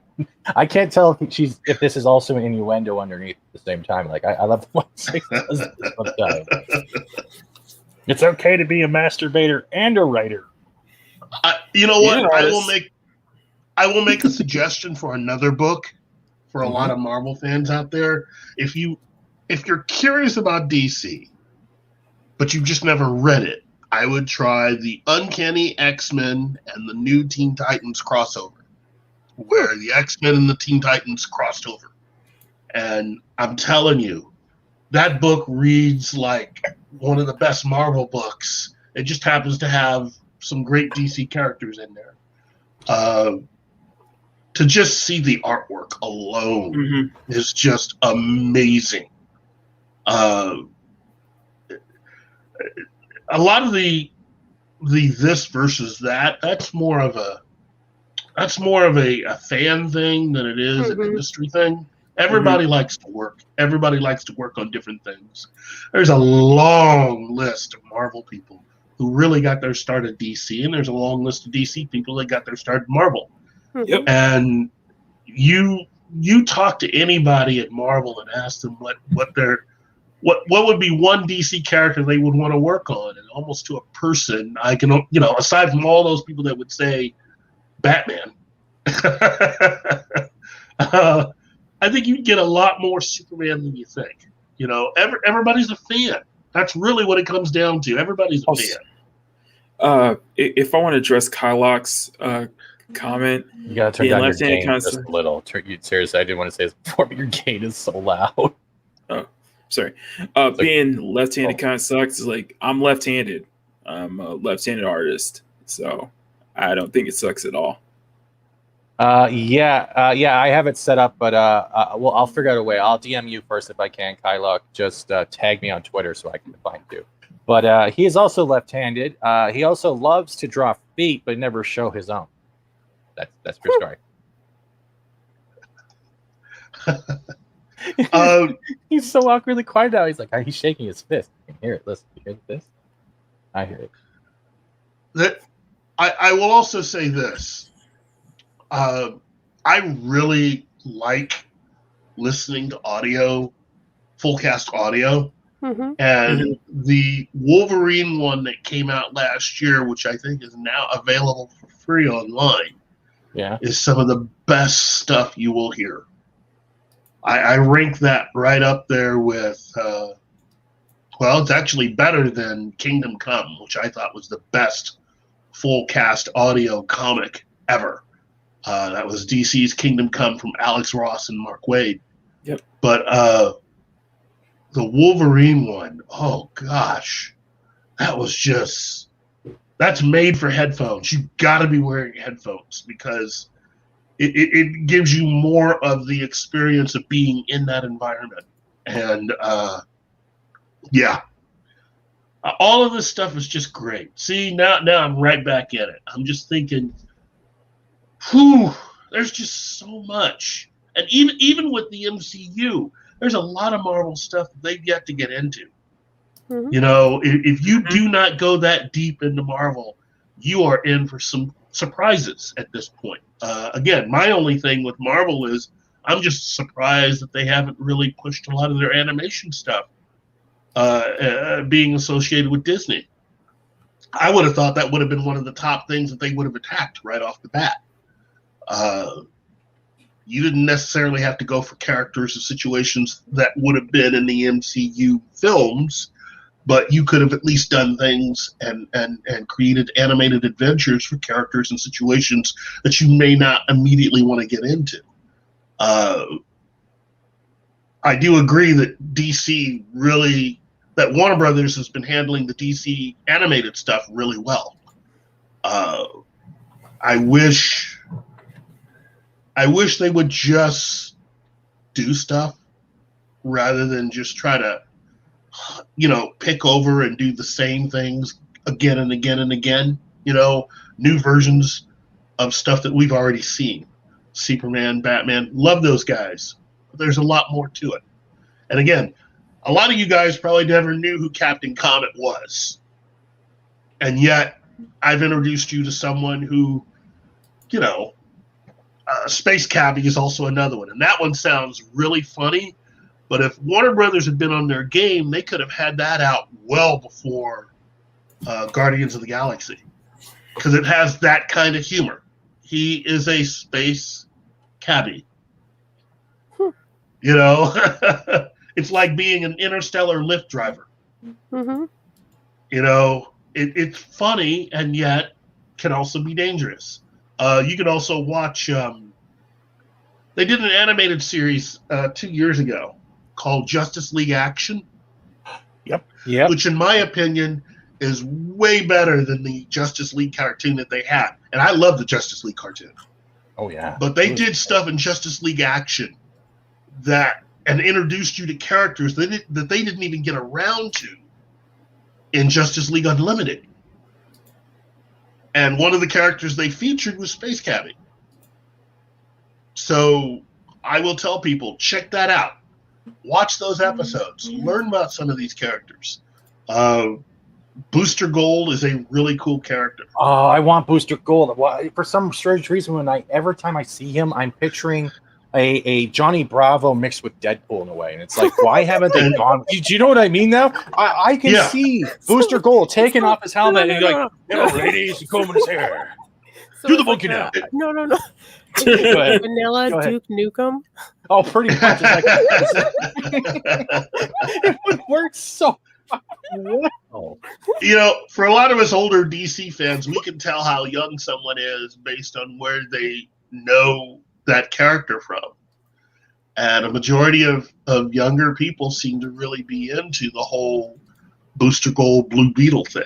Mm-hmm. Not really realizing that both those characters functioned individually for a long time. And that Blue Beetle is like a nicer... If you know the comic book version of Tony Stark, Mm-hmm. you know he's not the world's nicest guy. Mm-hmm. No, he's a dick. I would argue, Booster Gold. and this is no. Sorry, I would argue, and this is no offense to anything. It's just that I do get the sense that more people are probably familiar with Ted Kord versus they were with Jaime Reyes. But then I got Ted Kord, yes, but Ted Kord would be an interesting way of pursuing how you would do a Blue Beetle series now. Mm-hmm. That was what was always so upsetting to me. I'm not saying that you can't have Jaime Reyes. I like Jaime Reyes. Oh, same here. But why couldn't you have done it to where you would have had Ted Kord teach Jaime Reyes? You know, Ted being a former superhero who no longer wants to do what he does, but yet he's still young enough, hip enough, and in it enough to run Kord Industries. Mm-hmm. To be able to teach Jaime how to be a superhero. Because that whole backstory with the Blue Beetle and how Ted Kord became the Blue Beetle and how it led eventually to Jaime Reyes becoming the Blue Beetle. Mm-hmm. And what Ted Kord did in not being able to activate the Scarab at all. It did not do anything for him. And how he created all of this technology based off of all of his experiments on the Scarab to be able to create a character that was kind of Batman-like. You know, in fact, the Owl from Watchmen is actually based more on Blue Beetle, Ted Kord, than he is on Batman. Right. I'm actually excited for Blue Beetle. I really am. I loved it when they did Young Justice. And hell yes. Dude, the way it looked like he had schizophrenic and multiple personality disorder because he was always fighting with the suit, but no one knew that the suit was yelling at him for like all the time. Yeah. He was like, "Shut up, don't shoot him. Do you want me to destroy them?" No, I don't want you to destroy them. Why does he keep talking about destroying people himself? It's just I loved it. I loved it when they brought it back. And they've stopped doing that with cartoons. It feels like everything like let's look at Thundercats to Thundercats War. It's gone from something that was imagination and fun and exciting and adventure to the World of Gumball style. And I do appreciate World of Gumball. The humor in there is very good, but we don't need to make every cartoon look like it came out of the back of a Fruit Loops box. It's like not everything needs to be like World of Gumball. Not everything needs to be like Steven Universe. Yeah. It is. Look, it's very important to establish a unique look for what you're presenting. As far as I'm concerned, Young Justice is still overall the best DC animated series because they have done more for fleshing out an entire universe where all of these heroes exist, where you can actually see. Look, I know of no other animated series that actually attempted to have the entire Batman family together. Young Justice did it the best, and I think they did it first. On top of that, the fact that it's basically a sequel to Justice League Unlimited. Yeah, that adds more gravitas to it. That adds so much more. And the whole storyline with Green Arrow and Speedy and what they did with the Flash, this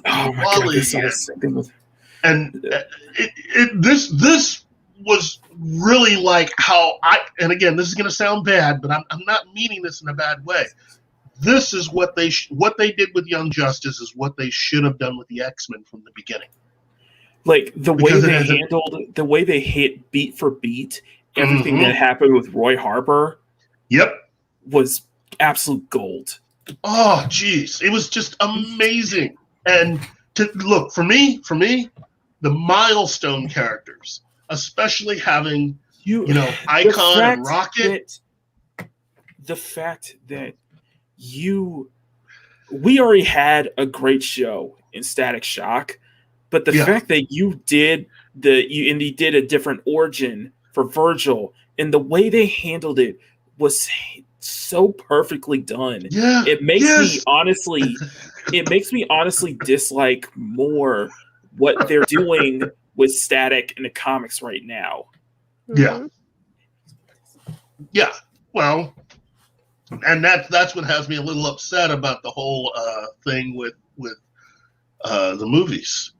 I was really hoping that Michael B. Jordan would become Icon because I think that would be better for him overall because I think he could be that character.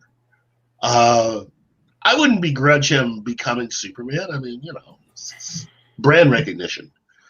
But I think he would have been better served staying with the milestone stuff and becoming Icon and having an Icon and a Hardware and a Static live action film would have just blown my mind. I mean, didn't they have back? Was it the 60s? I can't remember if it was in the 70s or 80s that they actually had a whole Machiny. I swear to God, that's not me. I'm just fucking with you. That was my fault. That was my fault. I know. I did because when I was at a time when we were on stream with you, we either hear your pencils, your cup, or both. So I automatically have that trigger. I'm so sorry. But I lost my train of thought. But didn't they have a line in the 80s or 90s where they had like their own comic book section focusing on just like black heroes, black heroines, and it had the Static Shock. Yeah, that was Milestone. That was Milestone. That was the 90s, and that was Milestone. And again, they now have they've now brought it back. Milestone is back. And so it's not just with comics. They have Reginald Hudlin, who is part of Milestone Media now, to help develop all their non-comic stuff. Television shows, movies, whatever. Okay? Well, originally, when they did the big DC Access thing last year, Michael B. Jordan was announced as part of that. Now, some people thought, well, he'd be a great Static, except he's too old to be Static, in my opinion. He's too old to play Static. But he would make a fantastic Icon. And that was the last anybody ever heard from any of this stuff prior to DC putting out the new books that they're doing. Mhm. But there's been no word on Like, there's been no word on any movies or television shows up to this point, Right. that's the infuriating part. I'm Kyla. I'm not going to read it online, but yeah, I do think you should go with that. It does sound interesting. I was But gonna he has say, another like, question. What is Icon's powers? He pretty much is Superman. Oh, he pretty much is Superman. I mean, his origin's slightly different. You know, he comes from a planet where when he landed on Earth, and I think the rocket he was in decided to help blend him in with the natives of the planet. Well, the ship arrived during slave times. So scanning the nearby natives, that's the reason why he's a person of color. Yeah. So he's been on this planet since that time. He doesn't age. And so by the time we catch up to him in modern day, he's seen a lot. And the story really is about this guy who decides to, with the help of a young woman who becomes his sidekick, Rocket, who convinces him to use his power to help people.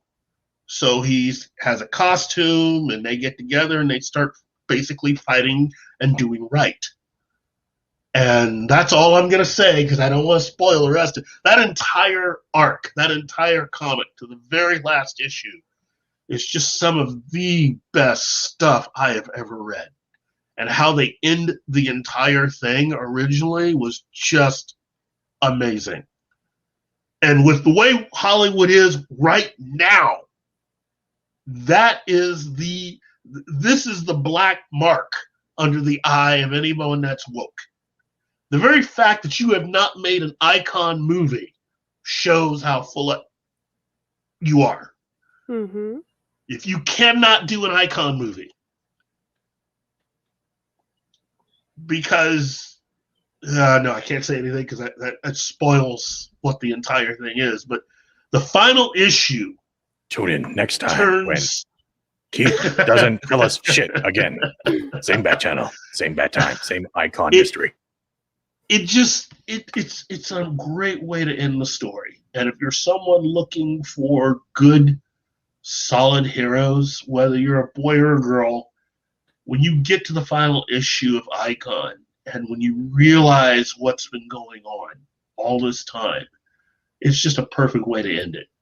And it was just, wow, is all I can say. Wow. So, count yourself lucky if you can still find individual issues of a lot of these books. Because I know that Static and Icon, a lot of those individual books are gone from a lot of comic book places. Keith, no, man. I'm going. We're gonna do this again eventually in the future, but I'm gonna bring 24/7 Media in. He can find all those at cheap prices, and he does. Wow. You've seen him when he talks about the comics. He just scored. I'm gonna give me a second, Keith. You can keep talking, but he scored something and showed us for under $10, and it was signed. Wow. And it was. I think it was a Shazam. Wow. Yeah. So I'm trying to find it. Yeah, I want to bring him in. I think you guys would love him, Keith. Especially you guys would hit it off. And yeah, keep talking. He knows a lot about the milestone. He actually has some of the milestones, I believe. Look. Pardon, Kate? Excuse me, originals? Yeah, the originals. He goes for originals, like the first editions. He doesn't like the reprints. He wants the originals because the way things have been going with mainstream media, him especially, he is one of those guys. He is like the master of finding Carmen Sandiego when it comes to comic books. He knows how to find not only at the best price, but at the best condition. He's the one who sent me that signed Deadpool for a Christmas present, right? Because he knew I liked it. He's very undersubbed. He has a great channel, but he has a project in the works, and it's going to be amazing. And I'm going to start having you talk to you. I think you guys would hit it off, especially UK too, if you like the old comics. He likes everything. He has everything. Wow. Wow. That's great. You know, look, Milestone overall is just something different. And again, I'm impressed and surprised that DC actually did this, but I'm happy that they did. I think that in the long run, I think once they start developing television shows and films based on this property, I think everybody's really going to be better off. Yeah, Mm-hmm. I agree, and I'm gonna blow your guys' minds right now as soon as I get going. I'm not gonna, but this, and I'm sorry, 24, if you're in the chat and see this later. Hey, Mark the Infinity Tired, welcome, Zax. You do, if anyone can get 24/7 Fusion Media's channel and put in the link, mods, please do. But this is what I'm going to share. And he shares this. Yeah, I'm sorry, 24. Congratulations! Look at what he won. A Justice League of America in fine condition, signed by Starlin. Wow. Mm-hmm. Jeez. Look at the price. For Look at the price. $7.50. Are you kidding me? No. Are you kidding me? You need to talk to him. I think you guys would have a great time. And I've talked to him numerous times. He wants to start doing more live streams and getting to know people and getting to learn it. Jeez. But this skill he has, I don't want to share it with anyone. I'm going to be selfish right now, but I think he deserves this kind of attention because he's great at doing it. Mm-hmm. 24. He's basically a regular guest on Machiny Live. So we and me and him, we can go for hours talking about comics and such. Wow. That was 2 days ago he won that. Wait, no, 4 days ago he won that. That's dope. Jeez. Wow. Yeah. Did you hear that, 24? Yeah, I just what's the word? Without sounding like a toxic white man. I pimped you out, brother. Pimped you out. Yeah. I totally fucked that up. What's the right word? To not sound like an right, of course, this asshole word. Yeah. Pimp you out. Yeah. Well, we're all assholes, right? In our own way, right? So Yeah. that's the way I look at it. I'm Not not well. I'm just a bitch. Okay, we have assholes and a bitch. That's gonna be the title of the new show for this time slot, I think. I don't Welcome to think Three he's an Assholes and a asshole. Bitch. You know, he's secretly an not. asshole. He is. He is not. He's still in the shower, for fuck's sake. I love Keith so much. He's gonna kill me. But you can continue talking if you want. But like, yeah, I'm just. Yeah. Oh, again, there's. I'm just a big fan of all of it. You are. DC, Marvel, everything, Image. I'm still sitting here waiting for Image to really come on strong. I'm hoping that we can see some more out of those guys. It still blows my mind that it didn't take Image that long to even have animated cartoons. You know, Mm-hmm. I still got to continue to pinch myself. It was like 2 years after Wildcats, and there was a Wildcats cartoon on Saturday morning. Before you go into that, I need someone to read this, please. Whoever wants to read that. Really? You're gonna leave butt crack dry? Really? Okay. Really? No one wants to read that? No, I'll we're go. not going to clip it. I'll go. Everyone clip it. Everyone clip it. The panel or the No, his comment. I'm just a butt crack. I'm just a butt crack thing. Yeah, there you go. Thank you. Y'all read it. Thank you. I got a clip now. Thank you. Go right there with I'm hard. I'm done. Okay. Okay. You don't get that. Sorry, back. I'll explain the joke later. Yeah. I'm loving this. But this is I kind of believe in the suit, right? This is the original stuff. Yes. Oh, Icon is just incredible. I really do believe that Michael B. Jordan could actually be that character and could do it really, really well.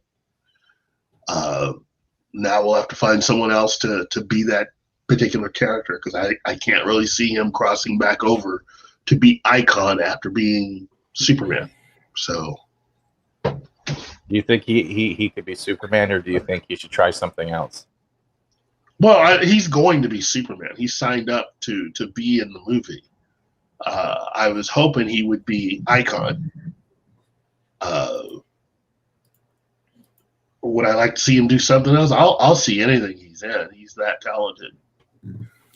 He is a talented young man. He can do anything he sets his mind to, and I'm excited to see whatever he wants to do. Why So- why was he called Icon? And that's what Kylock is asking. That's a good question. It's been so long since I've read that book. I think it's just a different kind of name, and considering it's not like you could call him Super Duper Man. So it's a different kind of name, and again, it was the '90s, so just trying to go a different direction. It's better than Extreme Man, because that's, token 90s, so that was a good call. Yeah, everything was extreme. Gosh, that brings back so many memories. Yes, Macany 90 has a channel. You can just search Macany 90. You can then sub and unsub because he loves it so much. Keith, Fuck you, Steven. after the show when no one's watching, I'll definitely let you do that. Okay, but and Keith, I've had the honor of watching Macany break his cup again. That's why I screamed earlier. I know, but Keith has been the other half of Pop Culture Minefield, MINE, and then Field, because I'm lazy at spelling. But his partner Gary, both of them work together. They're both opposite sides of many things, but they're also brothers in arms when it comes to not only creating content, points of views, and stories. They deliver it in such a way that it's like story time. And the fact that there's still almost 17 people here who have enjoyed not just listening to Keith talk, is that he's actually answering the questions and getting you interested in the older IPs. Because as much as we have, like the way Marvel and DC and even Image is now, when you listen to Keith talk or even Gary talk, they bring to life, like the lower floor of a Comic-Con, the artists that don't get enough attention. Mm-hmm. Yeah, Gary really is incredible to just. He knows so many people. He does. Look, there are still people that he knows that he's never really told me about, but it's just a matter of fact thing for him. If you ever just did a deep dive into Gary's head, I mean, you'd be surprised by some of the people that he knows. And this is a guy who actually, he's hung out with. He knows Bruce Campbell. Yeah. When I met him, that still to this day blows my mind. He's Bruce freaking Campbell. I mean, Mm-hmm. Well, he's also quoted that. I can't quote that one. I'm not going. No. Chocolate milk. Doing okay. Oh, I'm great. Like this is exactly like we started with something that's happened relatively just happened today, and Keith jumped on, and it's turned into story time. And I think Keith just needs to understand that he can open up the minds the way he says that people need to remember that there's other artists out there that are just not being seen, and Keith can do that, and he is doing that right now. You just gave a whole bunch of people subs and a list to go look at history of comic books. Keith, you have power. I thank everyone for wanting to follow me down the rabbit hole of being addicted to even a lot more comics. Well, they need an alibi. The rabbit holes are fun. Yeah. Sorry, go ahead. It is fun. It's fun to read all this stuff. And when I got into comics, I was lucky enough to find a place that happily just fed into all of that. So it's Gary, not Gary from Nerdrotic. Different Gary. But I know Gary from Nerdrotic did own the comic book shop. Yes. Mm-hmm. His partner is actually an ex-combat medic, if I remember correct. Yes. Yes. Military man. Mm-hmm. And he's just the best person. He is. Hanging out with Gary is is just a good time wrapped up into the best time you can have without your parents finding out. Yeah. So, Are you? Is that white friend trapped in your basement again? No, Ma. No, not at all. Gary is just that guy. I mean, Yeah. and he really is the Pied Piper of fun when it comes to just pop culture and what he does. So I have a great time just listening to him do what he does. He's the asshole everyone needs to know because he might come across. No, but it's the truth. It's the truth. He comes across as an asshole, but when you meet people like that will joke around with you, but they will also show an undying loyalty because they like you. Those are the most special people in your life. Whether it's just there on your stream, there on your channel, there in real life. Those are the ones that you will have the most memories with. And you will learn the most, not only about yourself, but the world around you. We're not getting that right now. And I think you guys bring that to the floor. I have been fortunate to know Gary for a long time and to get to know him and his family. And he also... Wait. Whoa. Are you serious? Che, if you can DM me or something, what do you mean they're losing their shit over Shang-Chi? Why? Was there not enough white people?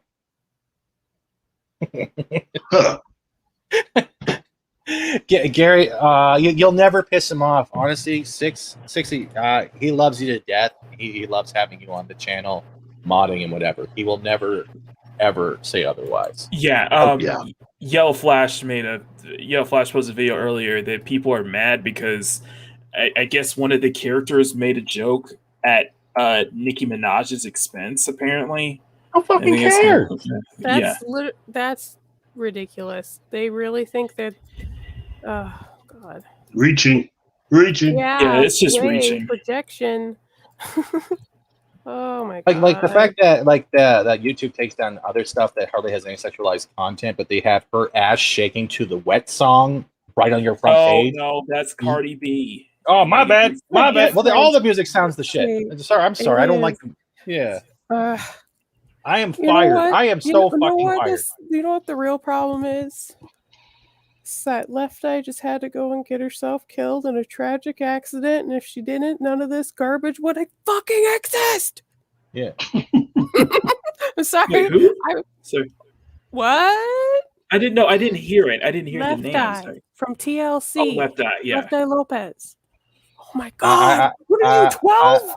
What? I don't understand. No, I didn't hear it clearly. Okay. Who cares about that fat? Who are you talking about? Me? No, not you. Not you. I'm talking about Putin. I don't know what you're talking about. Fat. Oh well. Sorry. Don't apologize. In and out because of work, but hello again. I like you when you come in and out, Dad.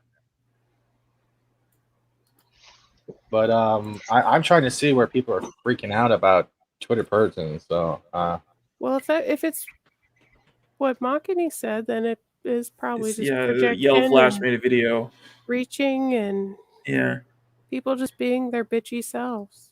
Mm-hmm. So cares. And that's why everybody should get into comic books. Stick your nose in the comic. Yeah.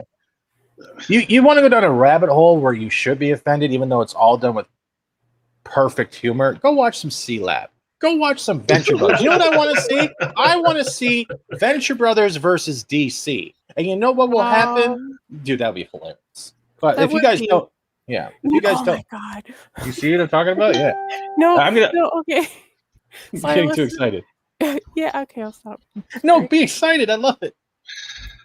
No, I don't know, almost a week ago, Doc Hammer did an interview on a podcast. I vaguely mentioned it somewhere, but he apparently him and Jackson are very pleased with themselves for inadvertently predicting the future of Marvel's cinematic universe. Wow. And it's so true. It's so amazing. And I like vaguely DC too now with how horrible they did their second Wonder Woman movie that no one Like, it's sad Oh, because you mean everyone we're wanted more, right. but then they got something that they need to do We in got Dallas. Goldar from Power Yeah, Rangers. it's terrible. Terrible. But I that was particularly funny to hear. Like, yeah, we kind of predicted that, and now we're really like, you know, that thing we did. and to that, I have to go to this. But if this is crazy, babe, I don't want to be sane. I'm in love with you, Wendy. Oh, Captain! How about Shadow Logan? Culture Hey, Casino Marcelo. is also in the chat. Nice to see Hey, you, Culture. Culture sir. Casino. Hey. Yeah. Culture. Actually, Keith's a huge fan of you, Culture. He wants to have you alone in a dark room where he can just comb your hair while reciting the hymns of My Little Ponytails. Yeah. Hey, it's really hard. Hey, Keith, do you like the amalgam comics when DC and Marvel amalgamated? What the? Heck yes. Amalgamated? Bruce Wayne, Agent of S.H.I.E.L.D.? Mm-hmm. That's great. That I was used a to have great I comic. used to have those. Aquafina, I am having weird reading problem, is part Chinese, part Korean, and went to school in the U.S. So they will probably protest that. Probably. Okay. I'm confused. Why was any of that a part? Like, this, the dude is also Korean, but he's from Canada, so. He was also on Kim's Convenience. I'm surprised they're not attacking the fact that you got a guy who's stereotypically working at a convenience store? That'll be it. How dare you be in a show about immigrants? Hold on a second. I think I have another message for them. I love you, Bizarro. I love you. Hey, who's got... That's pretty much how I sum up those videos. But we have 29 people watching right now, and it's been amazing, Keith. Like you are right about the comics. I think we should do this again and actually focus in on making people more aware. And we're gonna bring 24 in at the same time. We're not closing out just yet because I think people still want to hear Az tell me to shut the fuck up. Do you guys want to hear that? Sure. A fat Steven Seagal with 2 Canadian. Drinker was so mean and mocked my fatness and movies. Ah, shut up, you fat fuck. There you go. Everyone just had, and then viewership goes up when they see that. That's the most worst part. It's like as long as my self-esteem is destroyed. But what is milestone? What is this milestone? Milestone is actually. I'll go back to it. We'll bring it up now. And what Milestone was a project back in the 90s, which really focused on black superheroes, black superheroines, and villains and the like. If I remember correctly, like Static Shock, Icon, and all that. Yeah, if you're familiar, if you guys have grown up watching Static Shock on WB, yeah, he's from the Milestone brand. Mm-hmm. And it got discontinued, or it just got forgotten about. I can't remember. I think it's just kind of licensing because they weren't like Milestone wasn't a part of DC, so I think they were just kind of licensed out. Because Static turned into. Wait, what was that, Kate? They were a sub-branch of DC. Oh, they were establishes their own. They established their own universe, which originally was meant to be separate from everything that they had in DC. And then since the comic book sales and everything else wasn't really there initially, they began to sort of weaken a lot of that stuff to allow the Milestone stuff to cross over with DC in an attempt to try to boost sales. In fact, aside from the Batman crossovers on Static Shock, Icon was shown in Young Justice. Yep. As well. Mm-hmm. Did they try to reboot it? Sorry, Kate, go ahead. I keep cutting you off. Was the show canceled, concluded, or was it one of those we kind of just pushed it to the side because we changed our name from WB to CW? Because I was. That's a good question. Yeah, because it was basically kind of what happened with. She was, I think, says it was canceled. It was canceled. Okay. Yeah. Because then it might have been around the same time. Because I was not interested at all in anything when I switched to CW. So this rebranding is not for me. I already watched soaps and they're adult ones. Thanks. Yeah, when it was still the WB. Yeah. Let's not forget that this man literally electrified a manhole cover and flew around on it like it was a surfboard. Yeah. I remember this. It was awesome, and that was the same time as the Mask cartoon, wasn't it? It was a little bit later. It was around the late 90s. It was in the late 90s. This was like after Spider-Man became more like clusterfucky and stupid and drawn out. So then, yeah, and it was at the kind of time filled that that void. it was at the time that Pokemon was breaking bank in the US. It became popular. It was around that era. That was the mid 90s, though. Yeah, it was like mid to late 90s. This was later 90s. This was probably 98. Yeah, that's what I'm saying. And I think I got to do his culture. Can you check your DMs, please? Because I think Keith is going to start drooling if you don't even come in and just say hi for a second. Hey, Kaylee D, I'll let I'll let Gary know.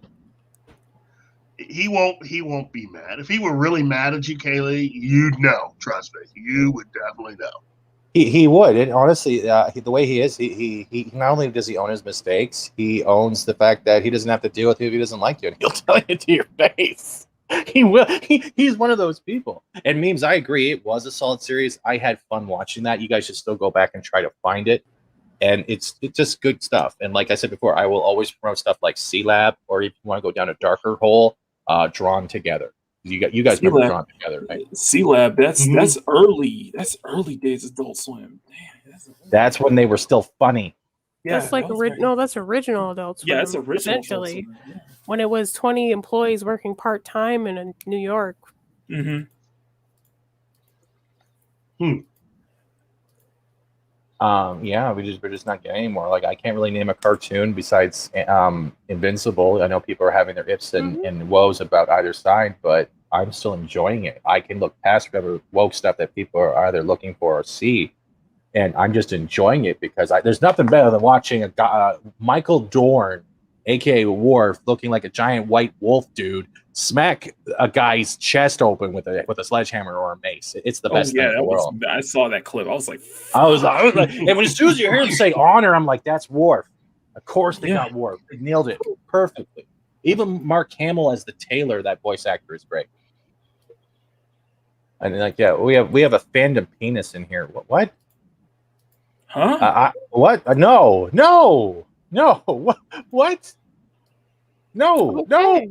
Worf. Interesting. Oh my god, dude! Stop clicking it then. Stop clicking it. Yeah, it's random penis. It's very like Worf's penis that comes with the own head ridges. No, this won't look right. Wow. What? I went far, didn't I? I went too far. Yeah, I think it was a little. I think I went a little too. I went a little too far. A little too far. That's a spicy meatball right there. I don't know what you call them. That's nasty. But other than that, is there anything else we should do before we wrap up? Even though Worf's penis barb, I'm not getting into that. But we're getting over the. Go ahead. Starship Regulars. Look that up on YouTube and watch the animated series that basically inspired Kurtzman's animated Star Trek. It's called Starship Regulars. Oh, regulars. I'm putting regulators. I can't spell.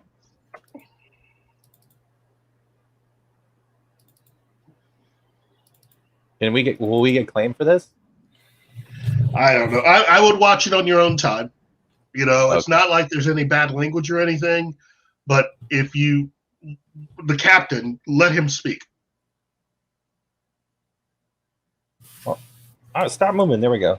Wait, I didn't think I shared audio, so give me one. I'm probably got to share audio, so let me do this again because I'm messed up. Hey, Soul Assassin TD, can we agree that Ren and Stimpy should not have been on Nickelodeon? Yes, we definitely can agree on that. Ren and Stimpy shouldn't have, but it helped define Nickelodeon in the 90s, though. Negative. It was first on Much Music or MTV. It was actually around those times first. So it was one of those things where you'd find like Aeon Flux and Beavis and Butthead. When it went to Nickelodeon, I think it lost its power. Yeah, but I think what you're looking for is liquid television. Yeah, but it's still part of. But it's still kind of a part of Nickelodeon's, heyday in the 90s. It still has that. Disarm the torch. The instrumentation's jammed, sir. Sleep tight, my friend. Pardon me. I was switching stomach. 10 seconds to torque impact. Disarm mechanism still jammed. Evasive maneuver. Hard starboard 25. What the? It is him. Is that Dorn? Yep. Oh my god! But why does this animation even look better than what was lower decks? Lower deck. Lower decks. Yeah. Because Yes. it's Memes. Yeah. Go ahead. Because it's. But yes, the head was great. The max was great. Yeah. Well, there was another one I can't remember. But the opening was sick because they did it in a way of like the papercraft kind of like puppetry diorama stuff, but then they would go into the animation at the same time. I think that was like kind of like an inspiration for Robot Chicken later on in a way. But yeah, this is definitely called Regulars, and if Keith says to give it a shot, give it a shot. Plus, it'll piss off all the new Trek people. So. Oh, but they don't come here because we have logic and some kind of understanding. But I will say one thing when it comes to that, and it was a good point that someone brought up to me. As much as a lot of us, the older fans, don't like, let's say, Star Trek or the new Star Trek or the new Star Wars, whatever it is, we have to remember there's also a generation here that has never seen the older stuff, and the newer stuff is all that they're familiar with. So we can't actually always think that the whole group is all that because they like the change or the agenda or the politics, because that's the only thing they've seen. So it's becoming this very thin line of trying to understand what type of fan you're dealing with, or how you address that you can love both because you came in at a different time of where the series came. And it even comes with fuck comic books. They're all shit. And to my counterpoint, and I said this in a super chat on the Dark Council, was that if you do have, just always remembers, like, no matter how bad, like Kurtzman Trek or how bad, Disney Star Wars is, there's somebody's first experience into that. And for that, I say, if it is someone's first experience is Disney Star Wars, then definitely I think you should show them, if they want to get more into Star Wars and they saw like The Last Jedi or Rise of Skywalker, show them the original trilogy, show them the prequel trilogy, show them the expanded universe. Start them with Droids cartoon and then show them some other stuff. Yeah, but still get the point across, though, is that if it does interest them in wanting to learn more about Star Wars, then show them more of the older stuff, because then that will really get them more involved with it. It will. What about you? Kate? Like, what are you enjoying recently, if anything?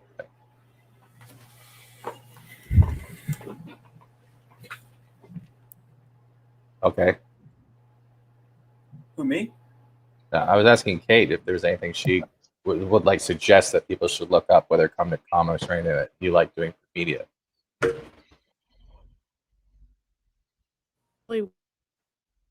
Pardon? Yeah, I'm sorry. Suggest for shows and such? I don't know. I don't have any. Okay. Sorry. Solus, I muted because you got that fan going. Sorry.